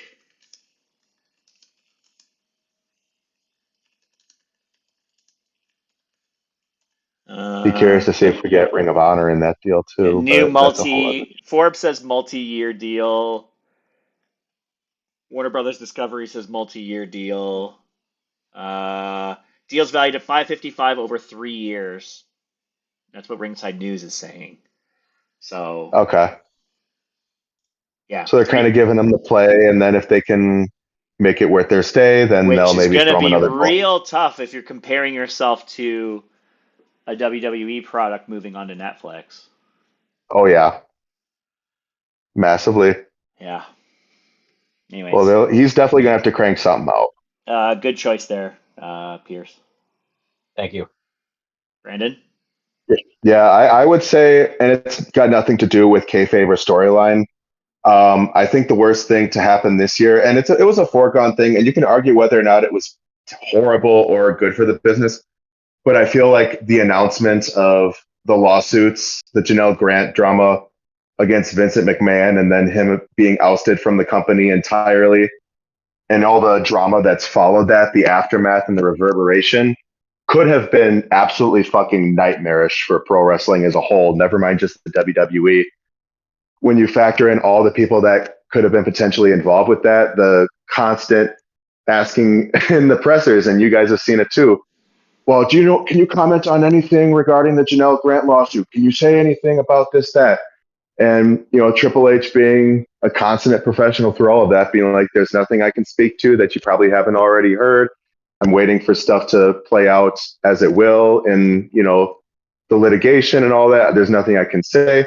But for that to be constantly hammered at them, and then for the accusations and the allegations to be made as well, like, well, what did Triple H know? And I kept thinking to myself throughout all of that, like, what if they found a grain on Triple H that they could really chew on that would force him out of the company? That would have been I would imagine catastrophic. I imagine they would have found it by now already internally, and he wouldn't have been put in the position that he was in. I mean, yeah, that's and that could be why Stephanie true. is still not actively part of the company again, right? Maybe there's something enough connecting her, but not him, right? Like, there's lots of ways that you could speculate about it.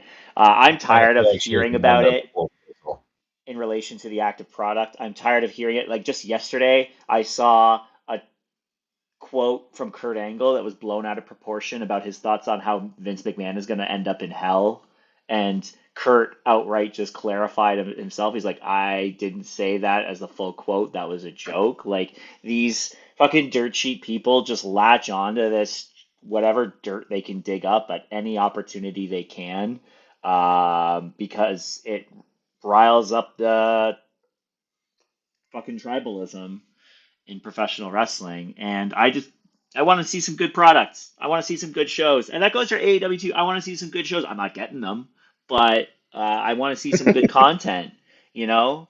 I don't want to hear about this shit. Let the courts decide what this shit goes, and then once it's actually documented in a court of law that is binding, then you can do all your fucking diatribe associated to it. But right now, I don't need to hear John Cena's opinion on Vince McMahon. I don't. I'm tired of it. I don't care. Agreed. But like I said, I feel like they could have been a hell of a lot worse, all things considered, because there's a lot of things where if you question yourself about it, you're like, well, it kind of makes sense. If these people aren't associated with the product anymore, like Stephanie McMahon, then you have to assume by association, Triple H being her husband would have to know something, right? And it plays with your mind a little bit, like, how much longer is this going to last? Like, are we going to see a complete shift in the way that the company is being run in the span of a week? Vince McMahon, he was there and gone in a day. Like, Stephanie just came out and was like, oh yeah, my father is retiring. And you're like, what the fuck? Like, I mean, not like he was directly involved with the product, but like he was still very much a behind the scenes figure, and you knew he was there. And then all of a sudden he's just like gone. We're not going to speak of him again. We're not going to see him ever again.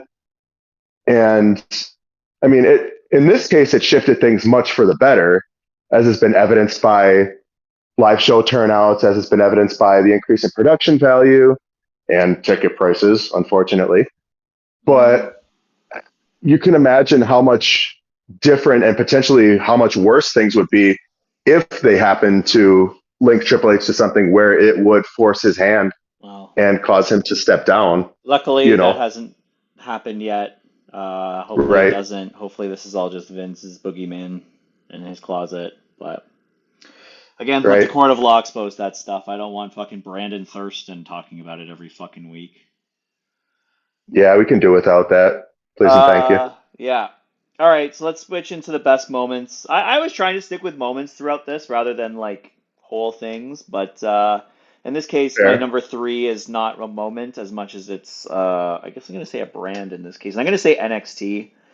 I think this era of NXT, while it's not perfect, I like the experimental programming and television that Shawn Michaels and co. are putting out from the Performance Center. I think that on a weekly basis, you are exposed to so many different storylines and so many different elements and so many different characters. Not all of them are good, but it's just like a roller coaster every time you watch a show where it's like there's a really cool match, and then there's this really cringe backstage thing, and then there's this really cool promo out in the ring, and then there's this really bad match, and then like it's just a whole mixed bag that you never know what you're gonna get, but there's always something that like kind of keeps you going when you're watching NXT right now.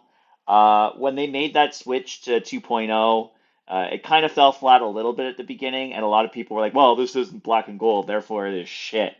But I think that they've done a lot of work in experimenting with characters, experimenting with talent, as we've seen in their recruiting process. I will continually praise the recruitment they've done in the women's division in NXT because they're just a factory for talented women. They have the best women's division in all of wrestling right now. It's Yeah. not even a debate. And I'm really enjoying the fact that they've truly embraced NXT as, you can say it, oh, it's a third brand. And yeah, it is a third brand, but it is still a development brand focused on growing talent that you'll see in the coming years on WWE television. It feels like a developmental brand, and yeah, this is a great choice. Thanks.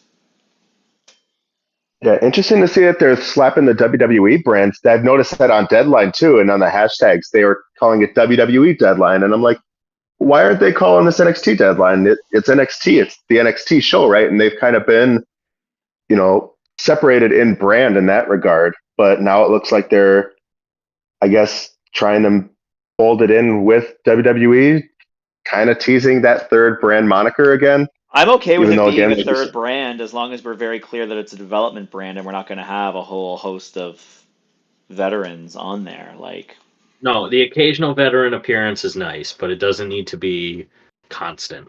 a third show, so It to doesn't. speak, in that sense. Yeah, The like, way they did the ECW tribute show was perfect. yep. And even with Becky coming back to get her Grand Slam and, a couple other like moments that they've had, like it's fine. Small doses here and there. Use it with the end goal of building talent. That's cool. Yeah, no more like Dolph Ziggler being the NXT champ or like the New Day being NXT tag champs. In my mind, that just doesn't make any sense. Oh. But My I would number say. 3. Oh, do you want to go, Brandon? Oh no! So no, you go. No. You go ahead. Take it, Pierce. I jump. Get it. My number 3 best is LA Knight beating Logan Paul for the United States Championship. Fuck Logan Paul. I don't want him back. He's back. I'm sure him and Gunther's going to be fun, and it's going to annoy the hell out of me. But fuck Logan Paul. LA Knight. Yeah. Yeah, LA Knight had himself a great U.S. title reign, I thought, out of that match. Yeah, it was after the end of that match. Reign. Well, it was a great U.S. title reign compared to Logan Paul's title reign. I don't know if I would go as far as saying it was a great title reign in general, but I think it was. I think Shinsuke's title reign will be fun, which it was showed that he lost the most matches out of everybody this year and is now the current United States champion. Yeah. Wow. 59 matches, 56 losses. Jeez. Christ. U.S. champ. But he won the one that mattered. That's really all that matters, right? Right. All right, Brandon, what do you got? I mean, not necessarily, again, tied to a match per se. I thought that the debut of Maple Leaf Pro Wrestling was really cool. I thought it was a great opportunity just seeing a brand resurrected the way it was and having it be backed by Scott D'Amore of all people as a lot of a passion project was really cool. I'm really hoping for a lot more at least one extra show out of the brand come 2025. And if they happen to be a PWG thing or something where they bring in independent or, loosely contracted wrestlers from all over the world to perform, then that's fine, I guess, for now. I would like to see it. Excuse me. I would like to see eventually like some sort of a contract deal being offered. That's kind of difficult, I feel, in the current landscape where you have companies all over that are vying for that, like obviously WWE and AEW, but also TNA, also New Japan, also MLW, et cetera, right?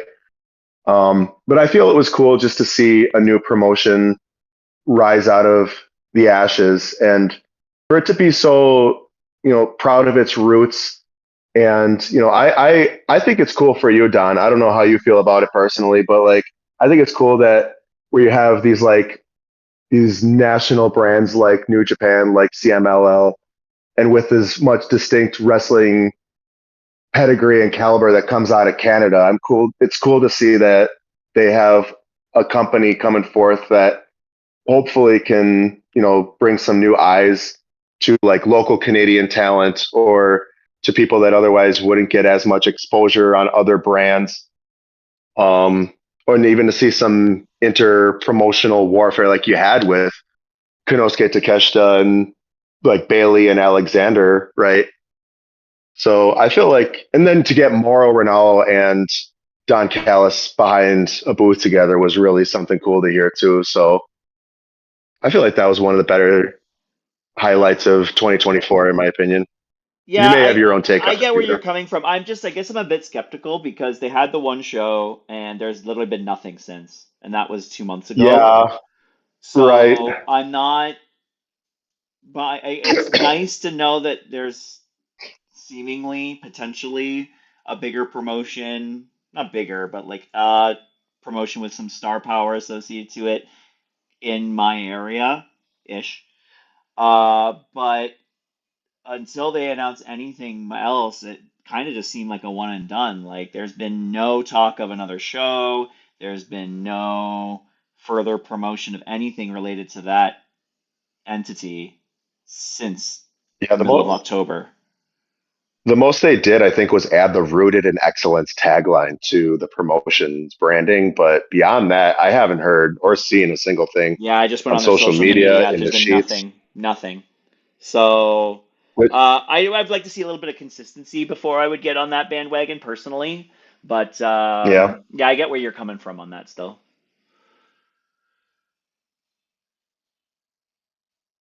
so You that's Yeah, good? number three for yeah. me. So that kicks me to number two, and I my number two is Cody finishing the story. Um, I'm gonna stop you right there because that's my number two too. all right, cool. Uh, we can just go off each other here, but I think it was inevitable that this was going to happen when Cody made his transition. I do think that WrestleMania 40 was the correct time. I'm glad that he lost to Roman at WrestleMania 39. I don't think he should have come in undefeated from AEW and immediately dethrone one of the best champions ever in WWE history. I don't think that makes your particular brand and company look overly strong if you do that. I think Bully Ray said it best. If he would have won at 39, people would have clapped. But him winning at 40, people cried. Yeah, yeah, that's very apropos, I think. And Cody's now 100% going to be a WWE lifer out of all this, and I think that's only a good thing from the company's perspective. I think he's a guy that you definitely want to have involved in your business as much as you can, unless you're the Young Bucks or Tony Khan, I guess. I don't know how that ended up turning out there, but.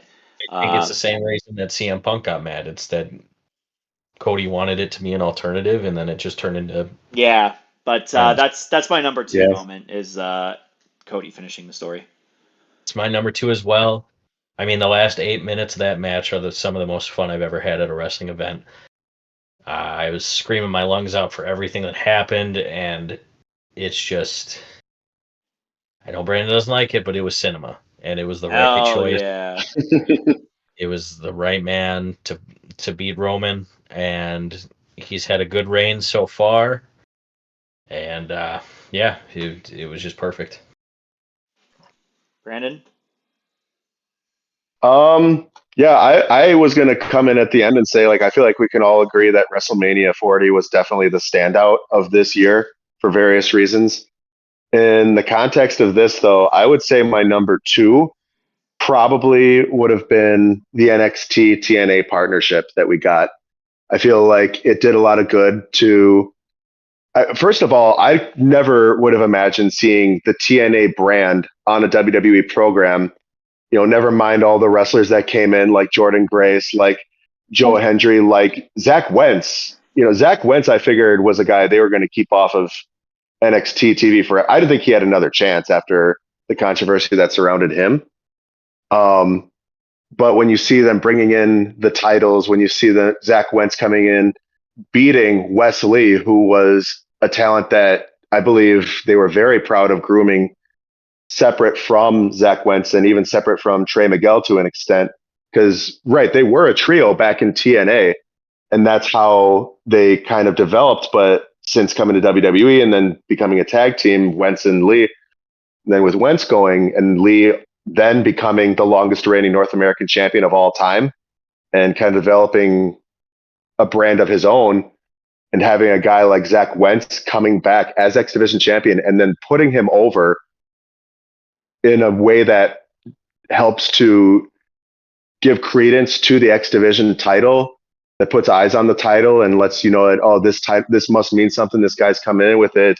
It's a real deal thing. And even reminding people of the merit and the prestige that TNA once had.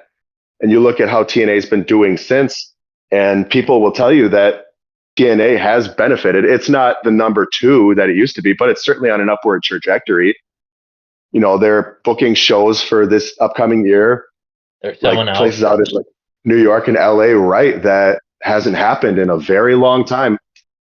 So my hope is that only good things can continue to come from it. I was very, very skeptical of it at first, and a lot of that was due to the AEW TNA partnership, and then with the fact that you don't have TNA stars appearing on the main roster, you don't have any association or mention on the main roster, at least until Saturday night's main event, when you hear Michael Cole openly talking both about Michin and Chelsea Green and their careers in TNA and how they won titles in TNA. Well, I believe Chelsea won. I don't know. Well, they think they both were women's tag team champions at one point. No, they had Jordan Grace in the Royal Rumble. They did. Title. Yeah. That's true. They did. I stand 7 years to the day that she won the U.S. title. She won her first Knockouts title. So I guess I stand corrected in that regard. But I mean, it's not like he even, in that case, with Jordan Grace, you have to mention that she's TNA Knockouts champion. She comes out with the belt. Like, you can't ignore it, right? Well, but in the case of both Chelsea Green and Michin, I feel like that could have easily gone overlooked. But he made a point to put that out there on commentary, which I thought was really cool. It's not Vince McMahon's WWE where the only sports entertainment is WWE. Nothing else exists. Who knows what Cody was doing in those 6 years he was gone? He went to the farm. So all those they're not going to mention AEW by name yet. Yeah, no. Tony Khan burned too many bridges for them to bring up AEW until that company folds. So. And I can understand if they want to bring up like New Japan or Ring of Honor, but they never directly claimed to compete with WWE at any point. TNA for a brief period there did. Yeah. So I can understand it. But it's also not. I know that Mickie James had a return as well when she was Knockouts champion. Again, that wasn't to the same level of this one. Released so many women that they started calling women they released and didn't realize that Mickie James was the Knockouts champion. Yeah, well, that, and they disrespected her horribly with the whole paper bag firing. But I just want to correct there to say that TNA had never been brought up.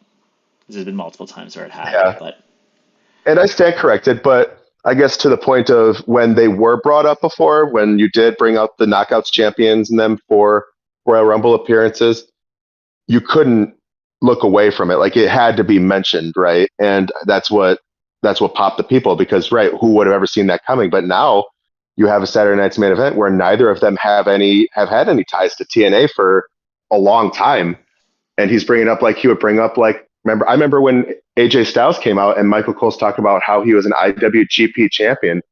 And he's like, well, what the fuck? Like, when do you talk about New Japan like that, you know? But in this case, yeah, he brought up their history in TNA, and it wasn't even like they were necessarily main eventers in the promotion either, but it helped to add to the lore behind them. It helped to, it definitely, it brought TNA's name into the discourse again, where you're looking at these women's histories and you're acknowledging TNA as relevant in them. Yep. Which I thought was really cool. Yep. So I give a lot of credit to how Triple H and them have been handling their partnership with TNA. Cool. I was very skeptical, like I said, but I think it's been great for both. Number one. Number one for me is someone that has been quoted many times on this podcast. Someone that even had a podcast named after a quote related to him. He's on our soundboard. Off is the direction you can fuck. Was one of the great social media promos done by the final boss, The Rock, in his return this year. I think the final boss as a character was phenomenal. I said one of the worst moments was when Cody deferred to The Rock for Mania, but the pivot there was a little questionable. But everything after that with Dwayne becoming the final boss, the promo work, both at the shows as well as online, and man, that segment that finished off the Raw in Chicago, where it started the episode with The Rock whispering something to Cody that nobody really could pick up, and some Reddit detectives or some social media nerds figured out, it's like, oh, he said he's gonna make him bleed, and then sure enough, he gets dragged out into the Chicago rain, which was perfect, just like The Rock said it was. And that scene was that was cinema right there. And that was great. That I will watch that clip back for a long time to come. I think the final boss was great. I look forward to more work with The Rock, hopefully this year on Netflix and into Mania season again as the final boss, because I don't think that story's over yet. And it ended with, until Bad Blood, it ended with The Rock giving Cody something that we don't know what it was. We can speculate what it was, but I'm thinking it's a piece of the Ulafala. It could have been a piece of the Ulafala. It could have been the watch that Cody gave him after winning the title. It could have been a lighter to show that he burnt down his tour bus. It could have been a lot of things, but there's still story to go there, and I look forward to watching it, hopefully in 2025 as well. Right. And he said the fuck word on TV. He said it a lot. The fuck word a lot. Yeah. Final boss pushing the boundaries. I've got a bit of a two-parter. So, my number one, it's meeting you guys, and Philly and Marta, starting the podcast. I mean, come on. What else could be number one? That was low-hanging fruit, no offense. I wanted to keep it to wrestling, but I appreciate you bringing that up. I got to shout out two guys that have become very good friends of mine, and Marta, of course, and Donnie's cats. Red and I don't know the other. Oh yeah, the cats. But I mean, this podcast has just been so fun to do. But in reality, my number one is CM Punk versus Drew McIntyre, the entire feud. I've been saying I think Hangman versus Swerve is feud of the year, but I mean, this is it's a toss up between the two. Realistically, CM Punk versus Drew was some of the best WWE content this year, and it went on for 9 months. One of them was injured for 7 of those months. The other one was just this hypocrite asshole for the entire time, and it was over a fucking bracelet for the last 3 months of it. And it was some of the most compelling matches, really good TV, the best Hell in a Cell match maybe ever, and the best red light, green light version of the strap match we've ever seen. It was just great. So. Hell yeah, that's a good one. I didn't put that one in my top three, but I think that's very deserving to be in a top three. Yeah, that's a good pick. It's good feud. It's a great feud when both men are elevated from it. And Yeah, it was Drew, feud of the year, I think for sure. Definitely on it's WWE. WWE's feud of the year. I think AEW's is Swerve Hangman. I don't think there's an argument there. Nope. And one of them could be feud of the year in the entirety of wrestling. Yep. Yep. Can't argue that. And I mean, Brandon's number one. Ding. I mean, it's going to be hard to top that. Not like it's a competition, mind you. However, I would say, yeah, Punk McIntyre was definitely the one more unexpected gold mines that we've had in pro wrestling in general over this last year. Didn't expect it to escalate the way it did. Didn't expect it to continue the way it did. And I had pretty decent expectations for the feud as a potential, but it exceeded absolutely all of them by the end. And it's still going on to some degree too. So who knows what we'll see going into 25 with that. But I feel like my number one in terms of pro wrestling, as far as like when it comes to the development of the brand, or not the brand, I should say, like the sport, if you want to call it that, has been the announcements to transitions over to streaming services and more emphasis on social media. Because with everything the way it's trending, I feel like it's been great for guys like Karrion Kross. We've talked about this, Pierce, when you can talk about, well, they're not getting enough TV time. And there's only so much time you can have on TV, right? Like even in 3-hour Raws, 3-hour SmackDowns, as they're going to be coming up, you have more opportunities for people to go on TikTok, on X, to cut promos and for people to consume it that way and allow and kind of create their own petition for TV time for main feature that they might not have otherwise gotten. And I feel like there's going to be a lot of other alternatives that are going to continue to be offered through streaming services. I mean, we've seen how Netflix has had spin-off features of certain, shows or whatever that they have there. So I'd be curious to see how they implement that with WWE. But I'm very excited to see where this goes for both WWE and for AEW. I don't think AEW, and this is right now, right? Things can happen within 3 years. I don't see AEW doing as much in their Max deal as WWE is going to do with their Netflix deal. But I expect both to at least be competitive in that regard, or at least to be prompted to be competitive by Netflix, by HBO, to put out the best products on their streaming services that they can in order to draw more numbers and draw more subscribers. And that, I think it's going to definitely contribute to the growth of the business as a whole. I think production values are going to continue to escalate and to improve. I think you're going to see a lot more storylines and things that you never would have seen on TV. If I'm excited. Sorry, I'm gonna chime in there because I thought there was a gap there, and I'm gonna shove myself in there. If WWE and Netflix can figure out some television similar to what Netflix and Formula One does with Drive to Survive, I think that they have a gold mine opportunity there because a lot of people associate wrestling, even still in 2024 and 2025, as fake drama, theater, garbage, whatever. If they don't watch it actively, they don't know any better. And Right. globalizing it on the Netflix platform, where you can humanize these people, show the world what their actual true abilities are outside of the ring and who they are as people, I think can go a hell of a long way. And yeah, that kind of ruins kayfabe a little bit, but like, who gives a shit? It's 2025. Kayfabe has been Yeah, buried let's be anyway. fair. It's been dead. Yeah, It's been dead. let's get the We're Drive to kind of Survive dancing on team. that. Let's get the Drive to Survive team in on these WWE shows. Let's get some backstage stuff. Let's get some like reality TV out of this because like I think with the right team together and with the current superstars that are in WWE, I think there's endless possibilities there for compelling television that can be consumed by people totally outside of the WWE universe. Right.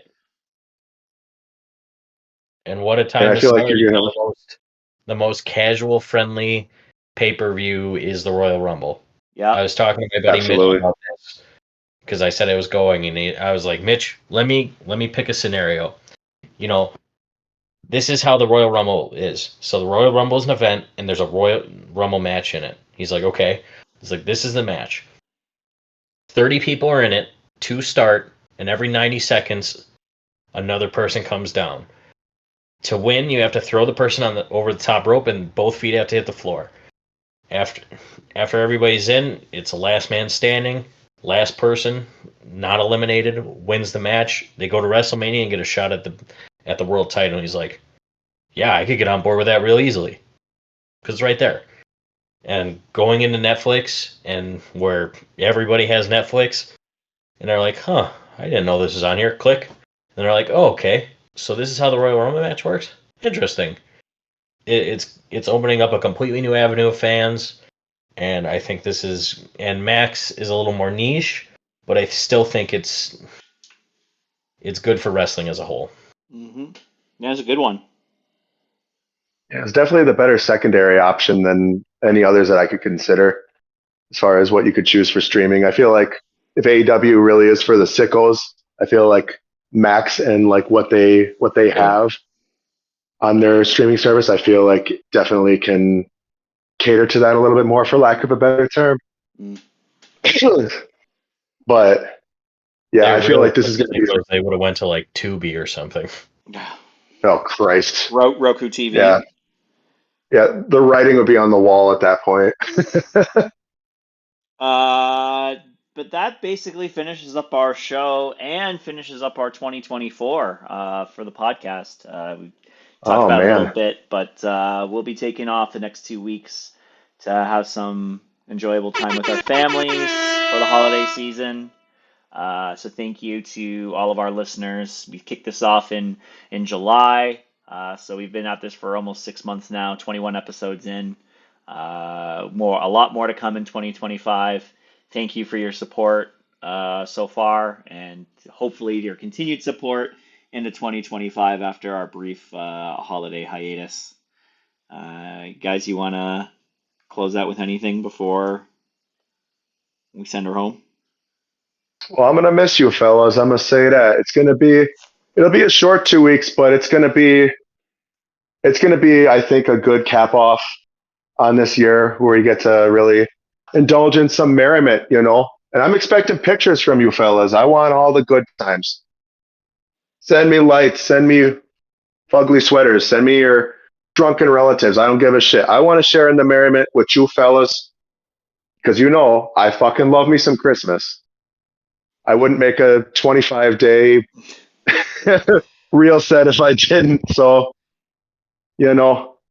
again, and to what you guys have both said, to piggyback off it, this has been a huge honor and a privilege to be doing this with you fellas. I've been really enjoying getting to know you guys more over the cast and grow this little camaraderie that we've got going on. And I hope we got a lot more leg left in it. And yeah, you guys are A1. Hell yeah. Thanks, Butter. Right back at you, dude. Oh yeah. Yeah, I'll miss you guys. I'll miss doing the cast. I'm sure we'll be texting each other, and I'm sure Donnie's gonna be like, "Well, AEW sucks" every day. But yeah, the listeners, the consistent listeners that we have, we appreciate you.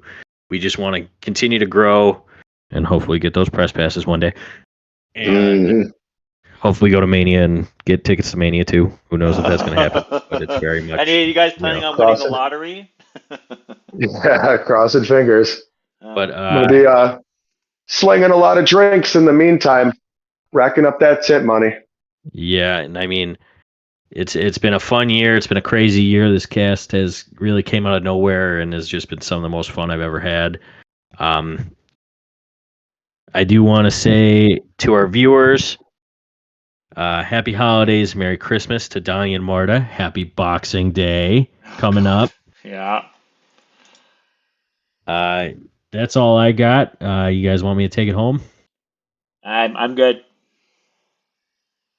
Yeah, take her away, Pierce.